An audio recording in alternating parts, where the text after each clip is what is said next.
afternoon, guys. So we'll start with our today's lecture. Now, last time हम लोगों ने unit 3 के जो स्पेसिफिक टॉपिक्स पे थे, from there only we'll continue today's lecture. So if you remember, last time we were at quality, जहाँ पे ISO standards we supposed to discuss. So वही हम लोग यहाँ पे continue करेंगे आज. So as you can see, ये पॉइंट जो है दैट इज ISO सर्टिफिकेशन, यहाँ पे हम लोगों ने लास्ट टाइम स्टॉप किया था. So from here only will be discussing back. सो ये न्यू टॉपिक हम लोगों ने स्टार्ट किया था, that is quality assurance and standards. Now we already know quality in terms of product and process. Product and process both quality जो है वो इंटरलिंक्ड होगा. इंटरलिंक का मतलब क्या है कि इफ आई से प्रोडक्ट मतलब मेरा सॉफ्टवेयर है, ठीक है. This is we are talking about a software and process means SDLC एंड STLC, software development and testing. Development में आपका requirement gathering, analysis, feasibility study, design, ये सब. और टेस्टिंग में जो अलग अलग टेस्टिंग के टाइप्स मैंने आपको पहले एक कॉमन SDLC बना के बताया था, उसमें बताया हुआ है. That is unit test, integration test, system test and acceptance test. And again integration के अंदर आपके सब टाइप्स आएंगे 3, सिस्टम के अंदर सब टाइप्स आएंगे एंड एक्सेप्टेंस के अंदर वापस सब टाइप्स आएंगे. ये पूरा सेग्रीगेशन ऑलरेडी हम लोगों ने किया हुआ है. तो वो जो सेग्रीगेशन है वो ही हम लोग यहाँ पे क्वालिटी स्टैंडर्ड की बात कर रहे हैं कि प्रोडक्ट एंड प्रोसेस का क्वालिटी स्टैंडर्ड कैसे रहेगा. नाउ नेक्स्ट जो पॉइंट है कि जो क्वालिटी की हम लोग बात कर रहे हैं, so quality specially we suppose to measure this quality from customer point of view. Remember कि जो यूजर्स है उनके पॉइंट ऑफ व्यू से क्वालिटी का मतलब क्या है. So from developer point of view, quality is something different. From tester point of view, quality is something different. And same way from user point of view, quality is something different. So developer point of view से क्या होगा कि हम लोग कोई एक जो technology use कर रहे हैं, जो बेस्ट वे में उसको आ रहा है या उसका प्रॉपर वे में अगर उसको सपोर्ट मिल रहा है कहीं ना कहीं से, एक प्रॉपर फ्रेमवर्क हम लोग यूज कर रहे हैं. पास्ट कोई डेवलपमेंट जो हुआ है वो क्लियर है. जैसे अगर हम लोग पेयर प्रोग्रामिंग बोलते हैं, तो जहाँ पे मुझे पता चलता है कि आपने जो प्रोग्रामिंग किया है वो ऑब्जेक्ट ओरिएंटेड स्टैंडर्ड के हिसाब से बहुत प्रॉपर है, क्लियर है. जो हम लोग डेवलपमेंट कर रहे हैं उसमें और कहीं पे ज्यादा कोई प्रॉब्लम नहीं है. वो टेस्टर पॉइंट ऑफ व्यू से अगर नंबर ऑफ डिफेक्ट्स अगर कम मिल रहे हैं हम लोगों को टेस्टिंग के टाइम पे, तो फिर क्वालिटी बेटर है. And user point of view से अगर यूजर फ्रेंडली है, सबसे पहले तो जो भी फीचर्स रिक्वायरमेंट्स बोले थे वो अगर सारे सेटिस्फाई हो रहे हैं, मेरा काम पहले से अगर ज्यादा बेटर वे में हो रहा है, तो यूजर पॉइंट ऑफ व्यू से आपका जो क्वालिटी है वो यहाँ पे अचीव हो गया. That's what we try to say. अब ये जो भी क्वालिटीज है मैंने आपको बोल दिया, आपने मान लिया, ऐसा नहीं होगा, बराबर है. So we can say from user point of view, जब अगर हम लोग बोलते हैं quality, so at that point of time आपको यहाँ पे ISO सर्टिफिकेशन लगेगा, जो आज हम लोग डिस्कस करेंगे. सो ISO सर्टिफिकेशन का मतलब होता है कि एक हम लोग के पास एक ऑर्गेनाइजेशन है और we can say this is the third party, जो ना तो क्लाइंट साइड है ना डेवलपर साइड है. अगर कोई क्लाइंट साइड वाला पर्सन बोलेगा कि सॉफ्टवेयर का क्वालिटी अगर अप टू द मार्क नहीं है, तो हम लोग बोल सकते हैं कि वो कोई एक पर्सन या कोई एक साइड फेवर कर रहा है किसी एक को, है ना. तो अब जब अगर हम लोग थर्ड पार्टी आके कोई अगर आपको बोलता है कि आपका जो सॉफ्टवेयर का क्वालिटी है वो अप टू द मार्क नहीं है, और वो थर्ड पार्टी भी अगर एक सर्टिफाइड गवर्नमेंट अंडर आने वाला कोई एक थर्ड पार्टी रहेगा, then one can easily trust on that, क्योंकि ये कोई प्रॉफिट बेसिस पे काम नहीं कर रहा है. इनका मेन काम ही ये है कि बेस्ट पॉसिबल वे में हर एक सॉफ्टवेयर को प्रॉपर वे में हम लोग क्वालिटी डिफाइन करके बता सके. सो ISO स्टैंडर्ड है. अब इसके अलग अलग स्टैंडर्ड्स होता है, याद रखो. जैसे अगर मैं रिक्वायरमेंट गैदर कर रहा हूँ उसके लिए एक स्टैंडर्ड होगा, देन अगर मैं डेवलपमेंट कर रहा हूँ उसके लिए एक स्टैंडर्ड होगा, डिजाइनिंग के लिए स्टैंडर्ड होगा. तो हम लोगों को फिलहाल सारे स्टैंडर्ड याद रखने की जरूरत नहीं है. अब TY में जब जाएंगे, so there we have SPM, जहां पे थोड़ा कुछ डिस्कस करते हैं in SEM 5, and in SEM 6 we have SQA. और वो जो SQA है उसके अंदर आप ISO के अलग अलग स्टैंडर्ड्स, क्या पर्पस और वो होता है, वो हम लोग पढ़ते हैं. सो यहाँ पे आपका सिर्फ बेसिक हम लोगों को स्टैंडर्ड दिए हुए, दैट इज ISO 9000. अब ISO 9000 क्वालिटी मैनेजमेंट की बात करता है. That's it. और वो भी क्वालिटी मैनेजमेंट किसके लिए? Service industry. सर्विस इंडस्ट्री का मतलब क्या है? हम लोग के IT में दो टाइप के इंडस्ट्रीज रहते हैं, एक प्रोडक्ट बेस्ड होता है और एक सर्विस बेस्ड होता है. प्रोडक्ट बेस्ड का मतलब है जैसे फेसबुक, गूगल, ये सारे प्रोडक्ट बेस्ड इंडस्ट्रीज है. और सर्विस बेस्ड का मतलब है कि आपने उनको रिक्वायरमेंट दी है and specific to your requirement वो आपको सॉफ्टवेयर बना के दे रहे हैं, वो सर्विस बेस्ड हो गया. तो आप TY पास करके अगर कहीं पे जाएंगे, सो मोस्ट ऑफ आपके जो इंडस्ट्रीज रहेंगे वो सारे सर्विस बेस्ड आएंगे. क्लियर है कि जहां पे आपको कोई रिक्वायरमेंट मिल रहा है and based on those requirement आप उनको कोई सॉफ्टवेयर बना के दे रहे हैं. सो यहाँ पे अगर आप देखेंगे हम लोग दो टाइप के इंडस्ट्रीज की बात कर रहे हैं. और अभी के लिए यहाँ पे if you notice in this service industry हम लोग मेनली किसके ऊपर फोकस कर रहे हैं? We are focusing on ISO 9000 certification. सो यहाँ पे आपके पास फर्स्ट जो है वो ISO 9001, that is applicable to organisation which designs, develop and maintain the product. मतलब जो प्रोडक्ट पे 3 स्टेप्स पे काम कर रहे हैं, हम लोगों को ये SDLC के 3 स्टेप्स पे जो काम करेगा उसको हम लोग 9001 सर्टिफिकेट प्रोवाइड करेंगे. और वो कब प्रोवाइड करेंगे? जब यहाँ पे ISO ने मेंशन जो वी कैन से कि ISO ने मेंशन जो रूल्स है, जो स्टैंडर्ड गाइडलाइंस है, वो फॉलो करके अगर आपने सॉफ्टवेयर पे डिजाइन, डेवलपमेंट एंड मेंटेनेंस अगर फॉलो किया है तो ISO 9001 सर्टिफिकेशन मिल जाएगा. Design we have different types of design, architectural design, system design, high level design, detail design. Development coding आएगा. मेंटेनेंस में आपका क्या क्या पार्ट आएगा? Corrective maintenance, perfective maintenance, adaptive and preventive maintenance. तो वो मेंटेनेंस वाला पार्ट हो गया. तो अगर ISO के अंदर ये वाले स्टैंडर्ड्स अगर आप प्रॉपरली फॉलो कर रहे हैं, that means we can say कि आपका जो प्रोसेस है या आपका जो सॉफ्टवेयर है वो एक प्रॉपर वे में बना हुआ है. Then next we have is ISO 9001 is a generic model of quality process that must be instantiated for each organization standard. As you can see, we have ISO 9001. अब ISO 9001 में क्या होगा? Management responsibilities रहेंगे for quality system. Like we have control of non conforming products. मतलब non conforming मतलब जो execute नहीं होने वाले, तो उस पर भी क्वालिटी मेंटेन करना जरूरी है. जैसे डिजाइन है तो डिजाइनिंग एग्जीक्यूट करके हम लोग नहीं चेक कर सकते कि वो करेक्ट है या नहीं है, लेकिन फिर भी अगर डिजाइन रॉन्ग रहेगा तो क्या होगा? आपका कोडिंग रॉन्ग जाएगा. देन अगर कोई हार्डवेयर है तो उसका हैंडलिंग, उसका स्टोरेज, डेटा के आप सर्वर पे अगर आप अपना डेटाबेस हैंडल कर रहे हैं तो उसके लिए आपने मल्टीपल हार्ड डिस्क बनाए रहेंगे वो. देन आप ये सेम सॉफ्टवेयर जो है वो कोई एक CD वे में अगर किसी को सेंड कर रहे हैं तो उसका पैकेजिंग, डिलीवरी, और अगर ऑनलाइन परचेस हो रहा है तो वो प्रॉपर सिक्योर वे में पेमेंट होना चाहिए. ये सारे पॉइंट बराबर है. तो ये सब कुछ जो है ना वो आपका क्वालिटी स्टैंडर्ड डिफाइन करेगा. Then purchase supplied product.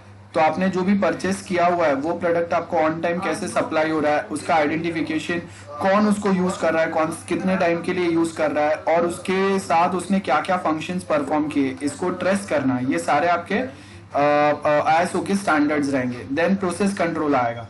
That is process control का मतलब क्या है कि ओवर प्रोसेस भी नहीं होना चाहिए, अंडर प्रोसेस भी नहीं होना चाहिए.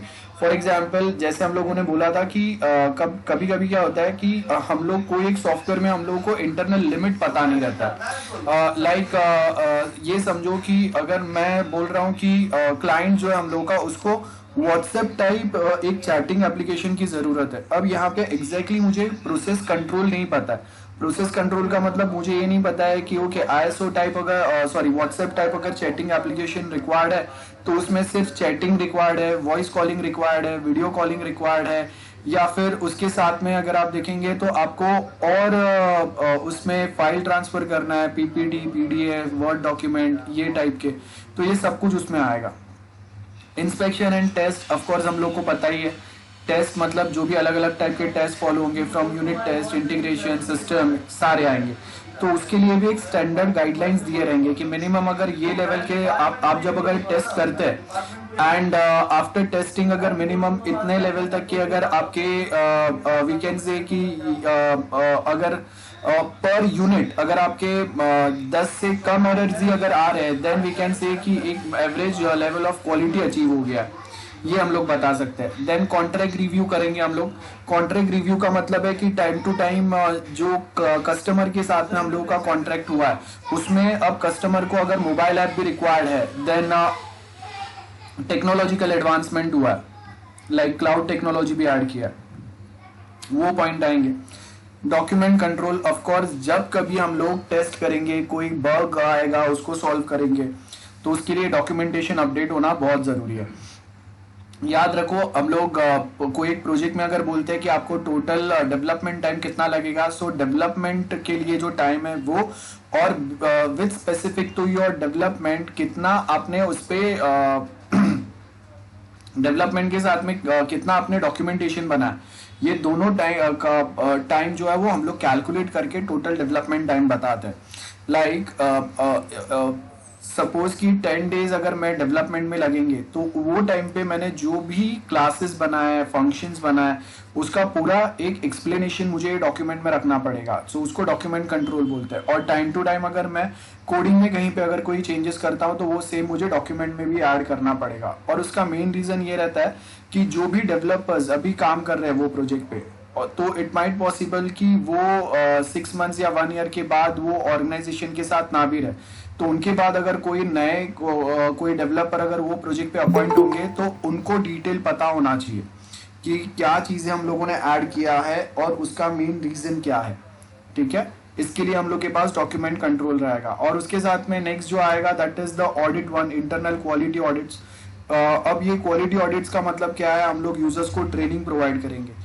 अब अगर मैं बोलूं कि मिनिमम ट्रेनिंग में अगर वो मैक्सिमम फंक्शंस अगर यूज कर पाएंगे, दैट मीन्स आपका सॉफ्टवेयर जो है वो काफी इजी है, यूजर फ्रेंडली है, और कहीं ना कहीं एक्सेप्टेंस टेस्ट क्लियर करेगा। और उसके आगे तो सर्विसिंग है। सर्विसिंग का मतलब है कि आप कितने इजीली उनके फंक्शंस रिजॉल्व कर रहे हैं, है ना, उस पे वो सब बात आएगा। अब ऊपर जो भी हम लोगों ने पॉइंट्स पढ़े, वो अगर आपने प्रॉपरली फॉलो किया है, उस पर अगर प्रॉपर ध्यान दिया है, इट मीन्स जैसे आप देखो कि आप अगर बीएससी आईटी का डिग्री अगर क्लियर करते हैं, तो वहां पे मैं क्या बोलूंगा कि आपको इतना % अटेंडेंस जरूरी है, टाइम टू टाइम जो सब्जेक्ट्स में असाइनमेंट देंगे वो आपको कंप्लीट करना है, प्लस उसके साथ में आपको जो भी एग्जाम्स हम लोग लेंगे उसमें अच्छा स्कोर करना है। तो फाइनली जाके आपको एक सर्टिफिकेट जो मिलेगा, जिसके ऊपर A+ ग्रेड, O ग्रेड या कोई एक अच्छा सा आपको ग्रेड मिलेंगे, तो वो फाइनली सर्टिफिकेशन है कि आपने जो डिग्री है वो कैसे पास किया है। सो वो जो सर्टिफिकेशन है, जैसे आपको मुंबई यूनिवर्सिटी सर्टिफिकेट देगा कि based on past 3 years of experience, past 3 years of performance, कि आपने एग्जाम में कितना अच्छा परफॉर्म किया है, आपने लेक्चर्स कितने बैठे हुए हैं, प्रैक्टिकल एग्जाम कैसा किया हुआ है, ये सब अगर हम लोग इंक्लूड करेंगे, तो फाइनली आपको एक डिग्री मिलता है या सर्टिफिकेट मिलता है। बराबर है। तो एग्जैक्टली सेम वे जब हम लोग सॉफ्टवेयर भी बनाते हैं, तो उसमें हम लोग कितने एफिशिएंट वे में वर्क कर पाते हैं ना, वो बताएगा कि आपको उसके ऊपर सर्टिफिकेशन मिलेगा या नहीं मिलेगा। सो आई होप ये बहुत क्लियर है। तो ISO 9000 सर्टिफिकेशन जो है वो यही स्पेसिफिक पॉइंट्स पे बात कर रहा है। आप देखो कि आप अगर टीवाई में आप ग्रेजुएट हो जाएंगे, बट आपने 3 साल में कैसा परफॉर्म किया है, तो उसके बेस के ऊपर आपको वो जो सर्टिफिकेट मिलेगा ना, उसके ऊपर ग्रेडिंग मिलेगा, A grade, O+ grade, B grade, C grade. तो उससे पता चलता है कि आपका टोटल ओवरऑल परफॉर्मेंस कैसा रहा है, या वो स्टूडेंट का क्वालिटी क्या रहेगा। तो एग्जैक्टली सेम वे ISO सर्टिफिकेशन आपको मिल ही जाएगा, लेकिन वो सर्टिफिकेशन भी ये बेसिस पे मिलेगा कि आपके जो सॉफ्टवेयर का क्वालिटी है वो 50% बेटर है, 60% अच्छा है, 70% एक्यूरेट है, 80% एक्यूरेट है। उसके हिसाब से आपको ISO सर्टिफिकेशन के ऊपर भी ये मार्क्स मिलेंगे। So I hope this is very clear to everyone. Documentation standard, अब डॉक्यूमेंटेशन स्टैंडर्ड की अगर हम लोग बात करेंगे, सो हर एक पॉइंट पे आपका डॉक्यूमेंट जो है वो प्रॉपर होते जाएगा। ठीक है, क्योंकि वो एक डॉक्यूमेंट ही एक चीज है जो आप फिजिकली किसी को हैंड ओवर कर सकते हैं। रिक्वायरमेंट गैदरिंग से लेके डिजाइनिंग, कोडिंग, टेस्टिंग, हर एक टाइम पे आपके अलग अलग डॉक्यूमेंट के अंदर अलग अलग पार्ट आपके अपडेट होते जाएंगे। अगर छोटा प्रोजेक्ट है, तो एक ही डॉक्यूमेंट के अंदर हम लोग जो रिक्वायरमेंट गैदरिंग पार्ट है वो ऐड करेंगे, देन डिजाइनिंग वाला पार्ट जो है वो उसमें ऐड करेंगे, कोडिंग वाला पार्ट उसमें ऐड करेंगे। जैसे आपका टीवाई का ब्लैक बुक बनता है जिसमें सारी चीजें साथ में कंप्राइज किए हुए रहते हैं, फाइनल ईयर का जो ब्लैक बुक बनता है, प्रोजेक्ट ब्लैक बुक। और अगर बड़ा प्रोजेक्ट रहेगा तो रिक्वायरमेंट गैदरिंग डॉक्यूमेंट अलग रहेगा, उसके रिव्यूज अलग होंगे, डिजाइनिंग के डॉक्यूमेंट अलग रहेगा, उसका रिव्यू अलग होगा, कोडिंग का डॉक्यूमेंट अलग रहेगा, उसके रिव्यूज अलग रहेंगे, बराबर है। तो ये वे में अलग अलग रिव्यूज और अलग अलग पैटर्न चलेंगे। टेस्टिंग उसका अलग होगा। नाउ रिमेंबर, टेस्टिंग के टाइम पे जो हम लोग डेवलपर एंड पे जो टेस्टिंग होता है, not just normal testing, developer and पे जो टेस्टिंग होता है उसका डॉक्यूमेंटेशन मेंटेन करना बहुत जरूरी होता है। और डॉक्यूमेंटेशन स्टैंडर्ड का मतलब क्या है, आप समझ लो कि आप सिंपल एक टेक्स्ट बुक बना रहे हैं। टेक्स्ट बुक में कैसा होता है, स्टार्टिंग में इंडेक्स होगा, वो इंडेक्स में दिया रहेगा कि ओके यूनिट 1 उसके अंदर ये टॉपिक है, यूनिट 2 उसमें ये टॉपिक है, 3, 4, 5 जितने भी यूनिट्स रहेंगे उसमें, देन हर एक यूनिट में कौन सा टॉपिक कौन से पेज नंबर पे वो लिखा रहेगा। देन आप जब वो पेज नंबर पे जाएंगे तो ऊपर हेडिंग आएगा जहां से वो टॉपिक चालू होगा, देन उसके नीचे सर्टन डायग्राम्स रहेंगे फॉर द एक्सप्लेनेशन। वापस कुछ नए टॉपिक अगर चालू हो रहे हैं या टॉपिक नंबर 1 है देन उसका सब पार्ट है तो 1.1 आएगा, उसका सब पार्ट है तो 1.1.1 आएगा। तो ये वे में this is the document standard, जिससे हम लोग को पता चलेगा कि कौन सा पार्ट किसके अंदर का है। अब डेवलपर एंड पे जो डॉक्यूमेंट बनता है ना वो बहुत काम का रहता है फ्यूचर में अपने प्रोजेक्ट को और बेटर बनाने के लिए। सो उसमें क्या होगा कि हम लोगों ने जो भी टेस्टिंग डेवलपमेंट में टेस्टिंग टाइम पे जो भी कुछ पॉइंट्स फॉलो किए रहेंगे वो सारे जो पॉइंट्स है, लाइक अगर मैंने कोई एक एरर सॉल्व किया तो मुझे कोई एक एरर आया तो उसका मैं स्क्रीनशॉट डालूंगा, उसके बारे में एक्सप्लेनेशन लिखूंगा। और ये जो मैंने एरर ऐड किया है मेरे डॉक्यूमेंट में, मतलब जो बग मुझे फेस हुआ उसका मैं इंडेक्स में भी वहां पे डिटेल डाल दूंगा कि okay on page number 30 we have mention detail about this error. तो फ्यूचर में वापस वो सेम प्रोजेक्ट में या वैसे कोई सिमिलर प्रोजेक्ट में अगर ऐसे कोई एरर आते हैं तो हम लोग ये डॉक्यूमेंटेशन का हेल्प लेके इंडेक्स से फाइंड आउट कर सकते हैं कि ये टाइप के एरर पहले कोई प्रोजेक्ट में फेस हुआ है क्या। तो अगर हुआ है तो हम लोगों को इंडेक्स से पता चलेगा, हम लोग उसके डिटेलिंग में जाके फाइंड आउट करेंगे कि वो टाइम पे इसका मेन रीजन क्या था, कोडिंग में या डेटाबेस में कहाँ पे हम लोगों ने चेंजेस किया, तो उससे हम लोगों का प्रॉब्लम कैसे लेवल में कैसे सॉल्व हुआ। सो क्या होगा कि बाकी जो डेवलपर्स है उनका ट्रायल एंड एरर में इतना टाइम वेस्ट नहीं होगा, बिकॉज आपका कोई एक डिफेक्ट या बग होता है उसका ट्रायल एंड एरर में बहुत बार ज्यादा टाइम वेस्ट हो जाता है। तो इसके लिए डॉक्यूमेंट्स जो है ना वो बहुत इंपॉर्टेंट रोल प्ले करता है। और इसी के लिए अगर आप देखेंगे तो एक काफी लंबा प्रोसेस रहता है। रिक्वायरमेंट गैदरिंग डॉक्यूमेंट एक अलग बनता है, वो अप्रूव होने के बाद में डिजाइनिंग डॉक्यूमेंट बनेगा, वो अप्रूव होने के बाद में डेवलपमेंट के स्पेसिफिक डॉक्यूमेंट बनेगा, और उसके बाद में जब हम लोग टेस्टिंग अप्लाई करेंगे तो उसके स्पेसिफिक डॉक्यूमेंट बनेगा। So as you can see यहाँ पे हम लोग के पास क्या है, एक इनिशियल ड्राफ्ट क्रिएट किया। इनिशियल ड्राफ्ट मतलब आप समझ लो कि एक वर्ड डॉक्यूमेंट फाइल मैंने दिया हुआ है इंडेक्स सारे टॉपिक्स के साथ में, तो वो टेम्पलेट दिया हुआ है और एक रेडी डिजाइन दिया हुआ है। आप उसमें प्रोजेक्ट का नाम जो दिया हुआ है डमी, आप उसको हटा के अपना प्रोजेक्ट का नाम डाल दो। इंडेक्स में जो पॉइंट नंबर दिए हुए टॉपिक 1, 2, 3, देन 1.1, 2.1, 3.1, 4.1, वहां पे आप अपने टॉपिक के नाम डाल दो, बस ये सेम होगा। सो एक इनिशियल ड्राफ्ट, एक डमी डॉक्यूमेंट हम लोगों ने एक ओवरऑल रफ डॉक्यूमेंट हम लोगों ने प्रिपेयर किया, उसको हम लोग रिव्यू कराएंगे, बराबर है।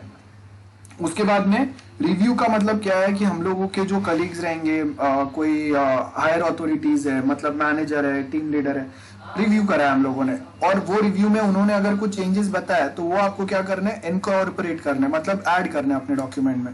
वो ऐड होने के बाद में हम लोग अपना डॉक्यूमेंट रीड्राफ्ट करेंगे। देन एक बार वो सारे चेंजेस मिल गए, मतलब जो जो रिव्यूज दिए थे वो अगर सारे हम लोगों ने अपने डॉक्यूमेंट में ऐड कर दिए कि चलो डिजाइन में ये चेंज करना था, यहाँ पे अपने एल्गोरिदम में ये लॉजिक रॉन्ग लिखा हुआ है, यहाँ पे डेटा फ्लो डायग्राम में कुछ मिस्टेक है, बराबर है। सो ये डिजाइनिंग में ऐसे हम लोग चेंजेस बताएंगे तो उसका ड्राफ्ट बनेगा। रिक्वायरमेंट में कहीं पे अगर कोई कंफ्यूजन रहेंगे यूजर साइड से जो रिक्वायरमेंट मिले उसको हम लोग रीड्राफ्ट करेंगे। देन डॉक्यूमेंट अप्रूवल के लिए हम लोग यहाँ पे भेजेंगे, देखो जिसको हम लोग प्रूफ रीडिंग बोलते हैं, प्रूफ रीडिंग मतलब डॉक्यूमेंट अप्रूव होने के पहले यहाँ पे हम लोग प्रूफ रीडिंग के लिए भेजेंगे कि ओके ये हम लोगों के फाइनल प्रोजेक्ट डॉक्यूमेंट है जिसके बेस के ऊपर आगे हम लोग प्रोजेक्ट बनाना चालू करेंगे। अब उसके लिए आपका प्रूफ रीडिंग जरूरी है। प्रूफ रीडिंग मतलब हम लोग ऑफिशियली वहां पे रिलीज कर रहे डॉक्यूमेंट कि हाँ हम लोगों ने ये डॉक्यूमेंट यहाँ पे हायर अथॉरिटी को सबमिट किया है। जो वो डॉक्यूमेंट रीड कर रहा है एक स्टैंडर्ड प्रोसीजर्स जो फॉलो किया था उसके बेस के ऊपर फाइनल ड्राफ्ट बना, चेक किया फाइनल ड्राफ्ट, और वो जो भी रिव्यूज जो भी चेंजेस दिए थे वो अगर सब प्रॉपर है देन वी कैन से कि हम लोगों का जो डॉक्यूमेंट है वो फाइनली अप्रूव हो जाएगा। बराबर है। तो वो जो अप्रूव हुआ उसका एक लेआउट टेक्स्ट बनेगा, वापस वो उसके ऊपर लेआउट पे अगर कुछ रिव्यूज की जरूरत है तो वो हम लोग करेंगे। बराबर है। और उसके बाद में produce print master. Print master मतलब फाइनली एक डॉक्यूमेंट जो है वो पूरा उसका एक हम लोग we can prepare a textbook type thing, और वो जो है will print copy of this और उसको फिर हम लोग अपने बाकी लोगों के साथ सर्कुलेट करेंगे। So everyone will get a idea about this and if we need we can ask help for other people as well. So documentation standard, how documents are uniquely identified, उसके लिए आप जैसे टेक्स्ट बुक बनता है वैसा ही आप समझ लो कि यहाँ पे ये बनेगा। सो टेक्स्ट बुक में कैसा स्टार्टिंग में एक आपका कवर पेज रहेगा, उसके बाद में अगर कुछ सर्टिफिकेशन है वो रहेंगे, after that we have index, after that chapter 1 2 3 चालू होगा, उसके अंदर सब टॉपिक्स रहेंगे, डायग्राम्स रहेंगे। तो यहाँ पे डायग्राम्स की जगह पे स्क्रीनशॉट्स रहेंगे। सो वो आपके स्टैंडर्ड हो गया विच इज गिवन हियर। सो कहीं पे कोई फॉन्ट्स, अब देखो फॉन्ट्स जो है मैंने यहाँ पे बहुत सिंपल फॉन्ट्स यूज किए। We might be having many different fonts in MS Word and other office software as well, like cursive वाले हो सकते हैं और कोई हो सकता है, लेकिन ये आप सारे जो है ना वो यूज नहीं करेंगे। होगा उतना सिंपल वे में चीजों को एक्सप्लेन करने की ट्राई करो, और वही हम लोग यहाँ पे बता रहे हैं। देन जैसे आप देखो यहाँ पे this document belong to me, तो यहाँ पे देखो बैकग्राउंड में मैंने अपना एक लोगो और अपना नाम ऐड किया हुआ है। तो अगर वो डॉक्यूमेंट जो आपका कंपनी का रहेगा तो आप वहां पे अपने कंपनी का लोगो ऐड करेंगे। मैंने यहाँ पे नीचे अपने बारे में कुछ बेसिक इन्फॉर्मेशन दिया हुआ है, सो आप वैसे कुछ इन्फॉर्मेशन देंगे। यहाँ पे पेज नंबर दिया हुआ है वैसा कुछ आएगा, यहाँ पे बाजू में बॉर्डर आएगा, और कोई भी कंटेंट आपके ये बॉर्डर के बाहर नहीं जाने चाहिए। ये सारे डॉक्यूमेंटेशन स्टैंडर्ड है, ठीक है। बस तो वही डॉक्यूमेंटेशन के बारे में दिया हुआ है, that's it. We are done with ISO standard वाला पार्ट। क्वालिटी प्लानिंग, अब ISO स्टैंडर्ड का ये डायग्राम दिया हुआ है जिसमें हम लोग फोकस करेंगे। Okay, anyone any doubt till now जो भी मैं डिस्कस किया, जल्दी बताओ। No sir. Okay, any other student, any other doubts? Simple है क्योंकि हम लोग कोई इतने डिफिकल्ट टॉपिक डिस्कस नहीं कर रहे, फिलहाल के लिए तो काफी सिंपल है। So if no doubt, we'll continue with our discussion. So next we have is quality planning, the process of developing a quality plan. अब याद रखो हम लोग यूनिट 4 में भी एक टॉपिक पढ़ेंगे ही। अब क्वालिटी प्लान जो है वो एक दिन में नहीं बनता, ठीक है। आप देखो कि आपने बोर्ड एग्जाम 10th में दिया था, उसके पहले आपने 9th में स्कूल एग्जाम दिया, देन 11th का एग्जाम गया, देन 12th में वापस आपका एक बोर्ड एग्जाम आता है, देन FY आया, SY आया, उसके बाद TY में वापस आपका यूनिवर्सिटी लेवल एग्जाम रहेगा। तो वो टाइम पे यहाँ पे ये 2 एग्जाम्स जो है इसका एक्सपीरियंस लेके we can attempt this exam, because past के इतने सारे एग्जाम अटेम्प्ट करने का हम लोगों का एक्सपीरियंस है। तो उसके बेस के ऊपर I can easily prepare my time table कि कितना टाइम मुझे कौन से सब्जेक्ट को देना है, कौन से सब्जेक्ट मेरे डिफिकल्ट है, और उसके हिसाब से कहाँ पे ज़्यादा वर्कआउट करना पड़ेगा, कौन से सब्जेक्ट सिंपल है तो वहाँ पे कम वर्कआउट से मेरा काम हो जाएगा। अगर रिटर्न एग्जाम अगर है आपके, तो रिटर्न एग्जाम में आपको वी कैन से कि we have 2.5 hours time.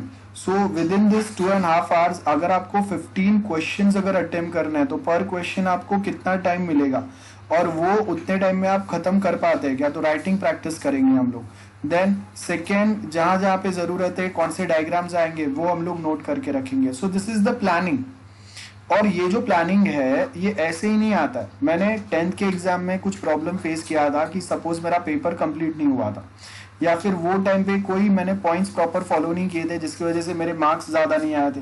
So this is the pattern we can say कि हर बार कहीं ना कहीं इफ यू नोटिस कि क्वालिटी प्लानिंग जो है ना वो ये पैटर्न में आता है कि जहाँ पे अगर हम लोग बोलेंगे कि पास्ट एक्सपीरियंस आपके प्रोजेक्ट का क्या है और वो जो एक्सपीरियंस आपका प्रोजेक्ट का है उसके बेस के ऊपर हम लोग बताएंगे कि आपका आगे का जो नए प्रोजेक्ट्स अगर बनेंगे तो उसमें क्या लेवल का क्वालिटी हम लोग अचीव करेंगे.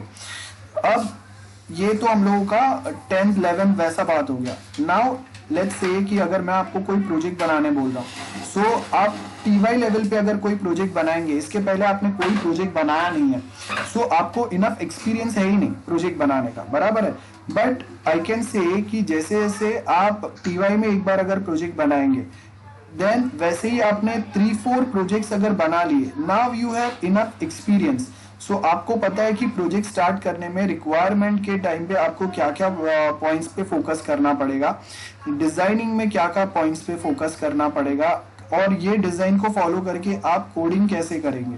सो आप देखो कि फर्स्ट प्रोजेक्ट अगर कॉलेज के लिए मैंने बनाया था, इसमें सपोज मेरे 3 मंथ्स गए, ठीक है, और 8 मंथ्स गए let's suppose. Now second time जब मैं अगर कोई दूसरे कॉलेज के लिए प्रोजेक्ट बनाऊंगा, यहाँ पे मेरे 4 to 5 मंथ्स ही लगेंगे उतना ही बड़ा प्रोजेक्ट बनाने के लिए. Third time you can say कि ऐसे ही कोई कॉलेज के लिए अगर प्रोजेक्ट बनाना है, I need only 2 to 3 months, not more than that. और ये क्या हो रहा है, मैं अपने पास प्रोजेक्ट के हिसाब से थोड़े थोड़े प्रोसेसेस को रिफाइन करूंगा. ओके, और वो रिफाइनमेंट से क्या होगा कि मेरा आगे जो मेरे प्रोजेक्ट्स बनेंगे उसमें नंबर ऑफ एरर्स जो है वो कम आएंगे और उसमें सक्सेस के जो चांसेस है वो बढ़ जाएंगे. ठीक है. सो ये आपका एक्सपीरियंस होता है, ये आपका क्वालिटी प्लानिंग होता है. तो मतलब क्वालिटी प्लान आपका एक दिन में नहीं बनता है, हम लोग पास प्रोजेक्ट का एक्सपीरियंस लेके धीरे धीरे वो जो प्लानिंग है उसको रिफाइन करते हैं. कि मैंने से देखा था कि लास्ट टाइम कॉलेज का कोई एक प्रोजेक्ट बनाया था तो उसमें डिजाइनिंग प्रॉपर नहीं हुआ था, तो कोडिंग में ऐसे कोई प्रॉब्लम्स आए थे, या टेस्टिंग सक्सेसफुल ना होने की वजह से डिप्लॉयमेंट करने के बाद में कोई फेलियर्स आए थे. So that is what we mean by quality plan. So ISO 9000 जो है ये आपका क्वालिटी मैनेजमेंट में क्या बोल रहा है, एक क्वालिटी मैनुअल बनेगा ऑर्गेनाइजेशन का. मतलब मैं अगर ऑर्गेनाइजेशन हूं तो मैंने जो टाइप के प्रोजेक्ट्स पे मैं काम कर रहा हूं, अब हर सारे ऑर्गेनाइजेशन या इंस्टीट्यूशन सिमिलर टाइप के प्रोजेक्ट पे काम नहीं करते है ना, सब अलग अलग वे में काम करते हैं. तो यू कैन से कि यहाँ पे मेरे पास एक क्वालिटी मैनुअल बनेगा जहाँ पे हम लोग प्रोजेक्ट 1 2 3 ये सब के कॉमन, जैसे आप देखो कि सारे अगर मैं वेबसाइट ही बना रहा हूँ तो सारे अलग अलग टाइप के वेबसाइट के लिए कुछ पॉइंट्स तो कॉमन रहेंगे, और बाकी जब प्रोजेक्ट्स चेंज होंगे, जैसे बैंक है, कॉलेज है, या फिर यूनिवर्सिटी लेवल है, तो जैसे जैसे वो टाइप्स ऑफ प्रोजेक्ट्स चेंज होंगे वहां पे कहीं ना कहीं छोटे छोटे हम लोगों के उनमें फंक्शन जैसे चेंज होंगे, वैसे उसको चेक करने का, वेरीफाई करने का क्वालिटी प्लान में चेंजेस होंगे. लेकिन जब तक वेबसाइट की अगर बात है तो certain point, certain quality standards जो है वो सेम ही रहेंगे. लाइक अगर मैं लॉग इन कर रहा हूँ तो आफ्टर 3 लॉगिन मेरा अकाउंट ब्लॉक होना चाहिए अगर मैं रॉन्ग पासवर्ड एंटर कर रहा हूँ. तो साइन अप अगर मैंने किया है तो आप देखो कि अगर साइन अप अगर हुआ है एक मोबाइल नंबर और ईमेल आईडी से, तो वो सेम मोबाइल नंबर या ईमेल आईडी से वापस साइन अप नहीं होना चाहिए, ये आएगा. देन उसके बाद में अगर मैं प्रोफाइल अपडेट कर रहा हूँ, सो मेरा प्रोफाइल अगर एक जैसे आप देखो कि बैंक का आपका अकाउंट है, तो आपका जब कभी अकाउंट एक्सेस होता है तो एक सेम कंप्यूटर से होता है, उसको छोड़ के अगर कोई दूसरे कंप्यूटर से अगर अकाउंट एक्सेस होता है, जैसे जीमेल में अगर आप अपना कोई अननोन कंप्यूटर से अगर अकाउंट एक्सेस करते हैं तो it immediately gives you notification over an email. और प्लस आपके पास अगर जीमेल का यूजर नेम एंड पासवर्ड भी है, still you will not be able to get the access of that account from any unknown computer, because वो आपके पास 2 step verification के लिए जाएगा अगर मैंने वो 2 स्टेप वेरिफिकेशन एक्टिव किया है जीमेल पे. तो ये आपका क्वालिटी प्लान है कि आपने सिक्योरिटी इतना मेंटेन किया है कि after getting the user name password of some accounts, still you will not be able to get the or you will not be able to access it because 2 step verification है, जहाँ पे आपको mobile पे वो verify करेगा कि आप ही वो पर्सन है जो अननोन कंप्यूटर से अपना अकाउंट एक्सेस करने की ट्राई कर रहे हैं. और ये सारी चीजें हम लोग डॉक्यूमेंट करते जाएंगे, और जो प्रीवियस प्रोजेक्ट में जो हम लोगों ने मिस्टेक किए रहेंगे उसको हम लोग हाईलाइट करके नेक्स्ट प्रोजेक्ट में वो सेम मिस्टेक्स वापस रिपीट ना हो ये सब हम लोग डॉक्यूमेंट करेंगे, ये सब हम लोग मेंटेन करेंगे, एक डायरी बनाएंगे। That is what we mean by quality manual. तो क्वालिटी प्लान के अंदर हम लोगों ने क्या बोला है, प्रोडक्शन प्लान होगा, प्रोडक्ट प्लान होगा, तो प्रोडक्ट इंट्रोडक्शन होगा सबसे पहले। तो मतलब आप क्या सॉफ्टवेयर बना रहे हैं उसका बेसिक इंट्रोडक्शन कि okay we are developing software for this XYZ college to make their accounting system automate, to make their admission system automate. This is the introduction. Product plan में हम लोग बताएंगे कि ओके विल बी डेवलपिंग 5 और 4 modules, और हर एक module में क्या क्या यूनिक चीजें हम लोग ऐड करेंगे वो। देन हर एक प्रोडक्ट, जैसे अगर मैं बोल रहा हूँ कि हम लोग ऑनलाइन एडमिशन करने वाले, तो वो आपका प्रोसेस हो गया। तो ऑनलाइन एडमिशन के लिए आप कैसे वेरीफाई करेंगे कि जो स्टूडेंट अपने डॉक्यूमेंट्स सबमिट कर रहा है वो डॉक्यूमेंट्स जेन्युइन है या नहीं है, किसको एडमिशन देना है किसको नहीं देना है, तो वो हम लोग कोडिंग में क्या क्या पॉइंट्स ऐड करेंगे, वेरिफिकेशन कैसे होगा। सो इट माइट पॉसिबल कि अगर मैं अपना 10th या 12th का अगर रिजल्ट सबमिट करता हूं तो वो कंप्यूटर वेरीफाई नहीं कर सकता। इसके लिए फिर क्या होगा, once you submit your results, उसके बाद में इट विल शो यू कि okay once manual verification is done, you will get a message from system side और फ्रॉम द ऑफिस साइड। ये आपका प्रोसेस डिस्क्रिप्शन हो गया। क्वालिटी गोल बहुत सिंपल है। गोल मतलब आपको कोई एक स्पेसिफिक क्वालिटी अचीव करना है। सो मैं बोल रहा हूँ कि हम लोगों का क्वालिटी गोल क्या होना चाहिए कि जैसे अगर कोई एक इंटरनेशनल यूनिवर्सिटी है तो उनके सॉफ्टवेयर पे क्या क्वालिटी लेवल है वो हम लोग को अचीव करना है। क्वालिटी प्लान शुड शॉर्ट, बराबर है। अब यहाँ पे हम लोग क्या बोल रहे हैं कि आपने ये जो भी कुछ बोला है और कौन से रिस्क मैनेज करना है। रिस्क मतलब कहाँ पे आपका सिस्टम में फेलियर आ सकता है, कहाँ पे आपका सिस्टम में कोई आउटसाइडर का अटैक हो सकता है। अब आउटसाइडर अटैक का मतलब क्या है, अगर मैं ऑनलाइन फीस एक्सेप्ट कर रहा हूँ कोई हो सकता है कि कोई आके वो अकाउंट पे रॉन्ग पेज पे लेके जाने की ट्राई करे।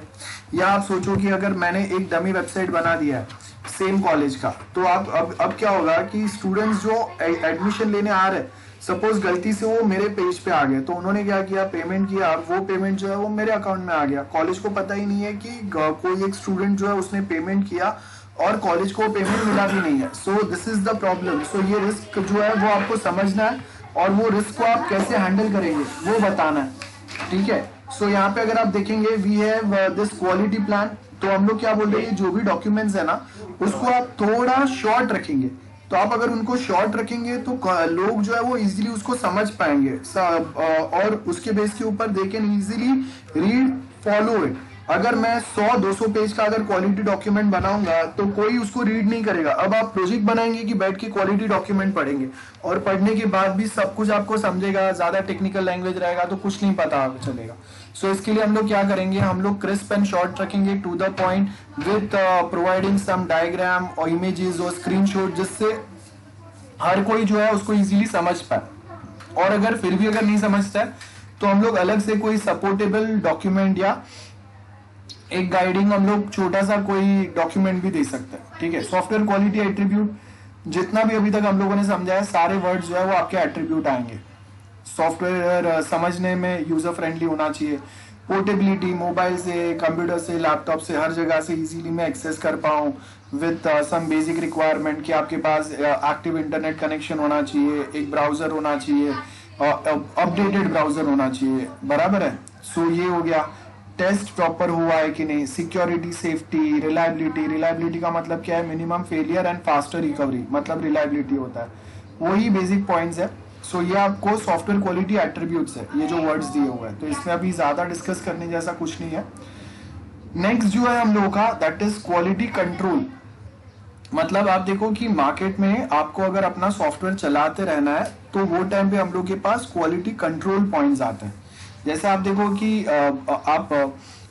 हम लोग बोलते हैं कि ओके आईफोन बहुत महंगे, ठीक है, बट स्टिल जो लोग अगर मैकबुक परचेस करते हैं या आईफोन परचेस करते हैं, दे स्टिल यूज इट, बराबर है।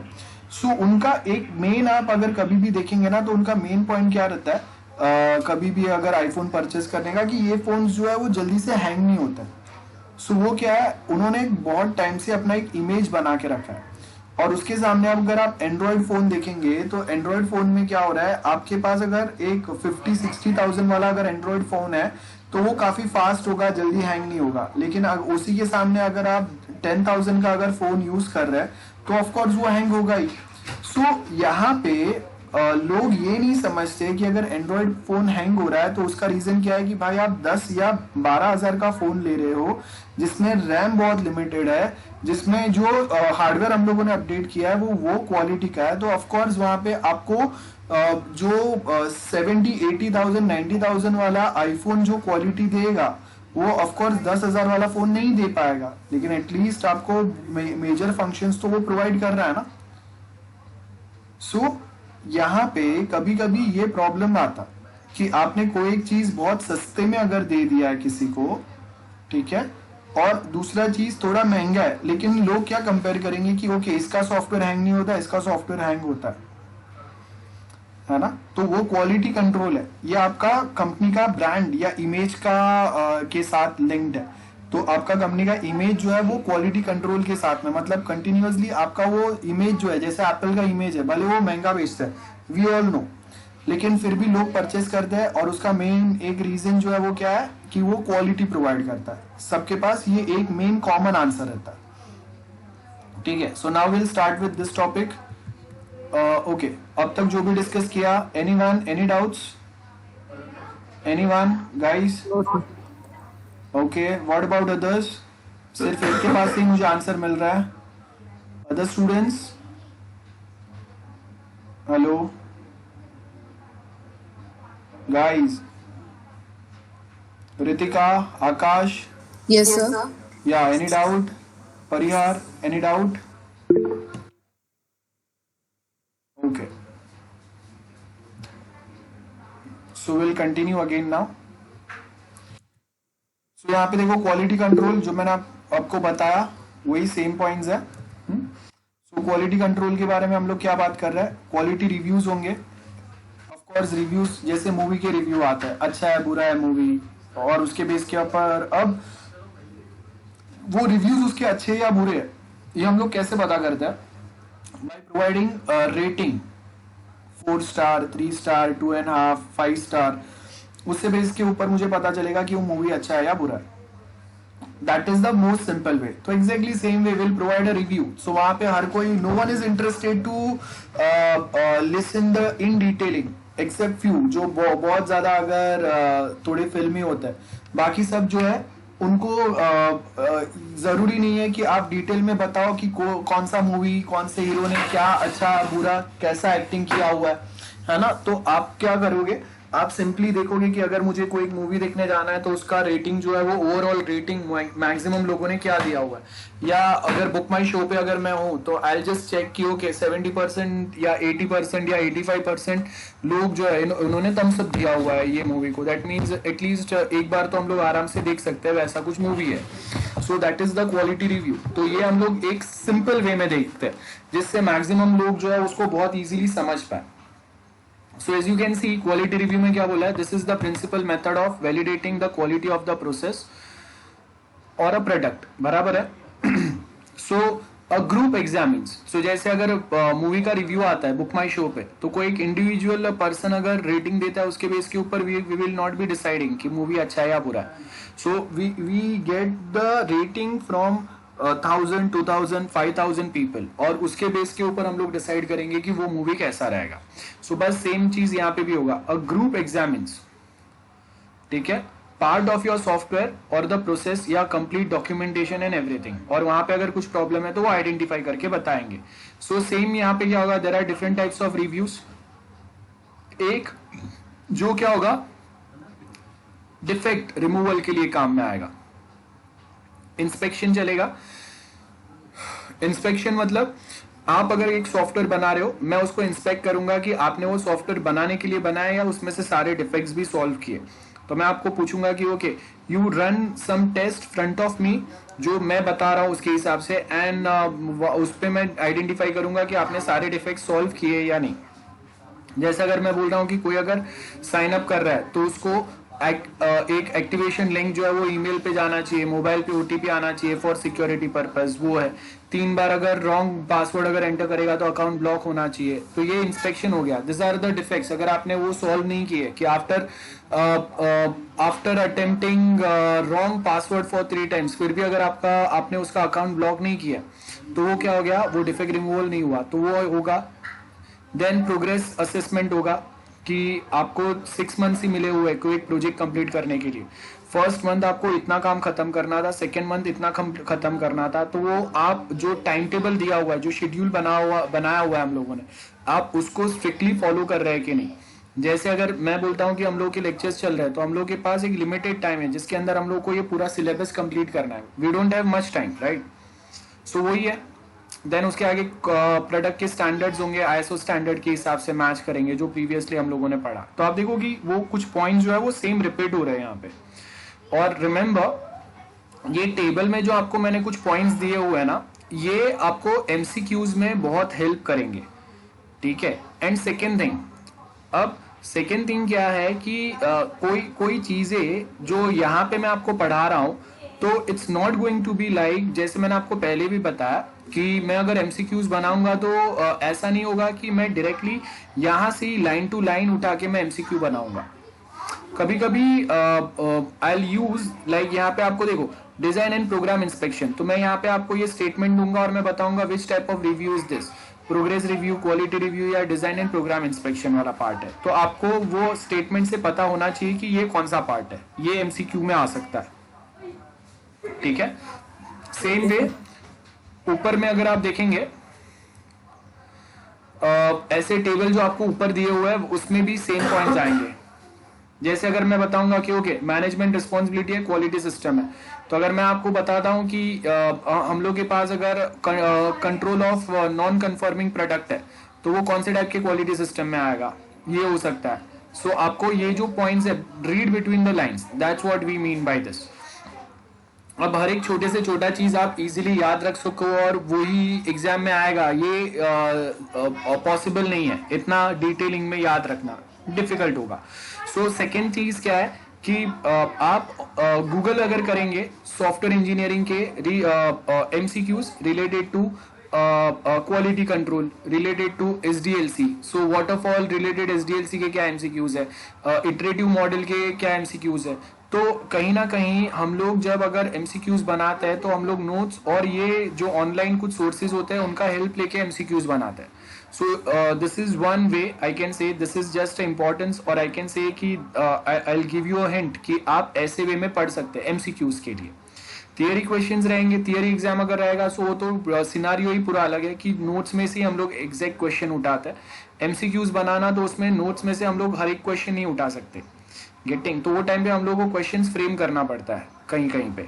सो वो टाइम पे we can take help of this online sources. So आप वहां से वो ऑनलाइन सोर्स से पढ़ सकते हो। सिंपल, यहाँ पे जाके you only suppose to google it. जैसे अगर मैं यहाँ पे अगर जाऊंगा, I just simply google software engineering MCQs. So अब देखो यहाँ पे आपको बहुत सारे एमसीक्यूज मिलेंगे, just go and find it out. यहाँ पे देखो ये है बहुत सारे। सो हम लोग जो भी हम लोग टॉपिक पढ़ रहे हैं एग्जाम में, जो आप टॉपिक पढ़ रहे हैं तो उसके स्पेसिफिक कहीं ना कहीं थोड़े बहुत एमसीक्यूज आप यहाँ से देख लो, यहाँ से रिफर करो। बिकॉज अगर मैं भी नोट्स अगर बनाऊंगा तो कहीं ना कहीं मैं भी वो एमसीक्यूज मैं यहाँ से रिफर करता हूँ और थोड़े मैं अपने खुद के बनाऊंगा, ठीक है। सो कॉम्बिनेशन रहेगा। सो जिससे आपको थोड़ा कहीं पे खुद का दिमाग लगाना पड़ेगा, थोड़ा कहीं पे आपको जो आपने नोट्स में पढ़ा है वैसा कुछ आ जाएगा। क्लियर है?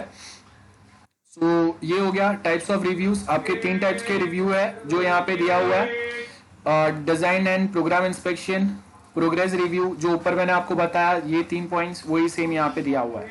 सो क्वालिटी रिव्यूज मतलब ग्रुप ऑफ पीपल जो है वो बहुत केयरफुली एग्जामिन करेंगे आपके सॉफ्टवेयर सिस्टम को और वो फिर आपको रेटिंग देंगे, जैसा मूवी का रेटिंग होता है वो क्वालिटी रिव्यू रहेगा।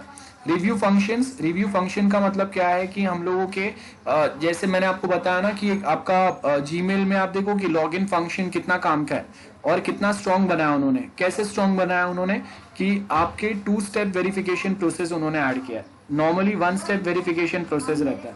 1 स्टेप मतलब आप पासवर्ड एंटर करो and you are done, But as you can see in this review function, we have two-step verification function where first you supposed to enter a password, and after entering the password, next step verification क्या रहेगा, where it asks you for the verification from your mobile, OTP, Gmail पे verification, वो सब आएगा, ठीक है. सो वो आपका रिव्यू फंक्शंस रहेंगे. सो उसके साथ में आप अगर देखेंगे रिव्यू फंक्शन में क्या होगा, quality function, project management, training and communication, ये आएगा. क्वालिटी रिव्यूज, अब यहाँ पे आपको क्या बोला है क्वालिटी रिव्यू में, the objective is to discover the system defect.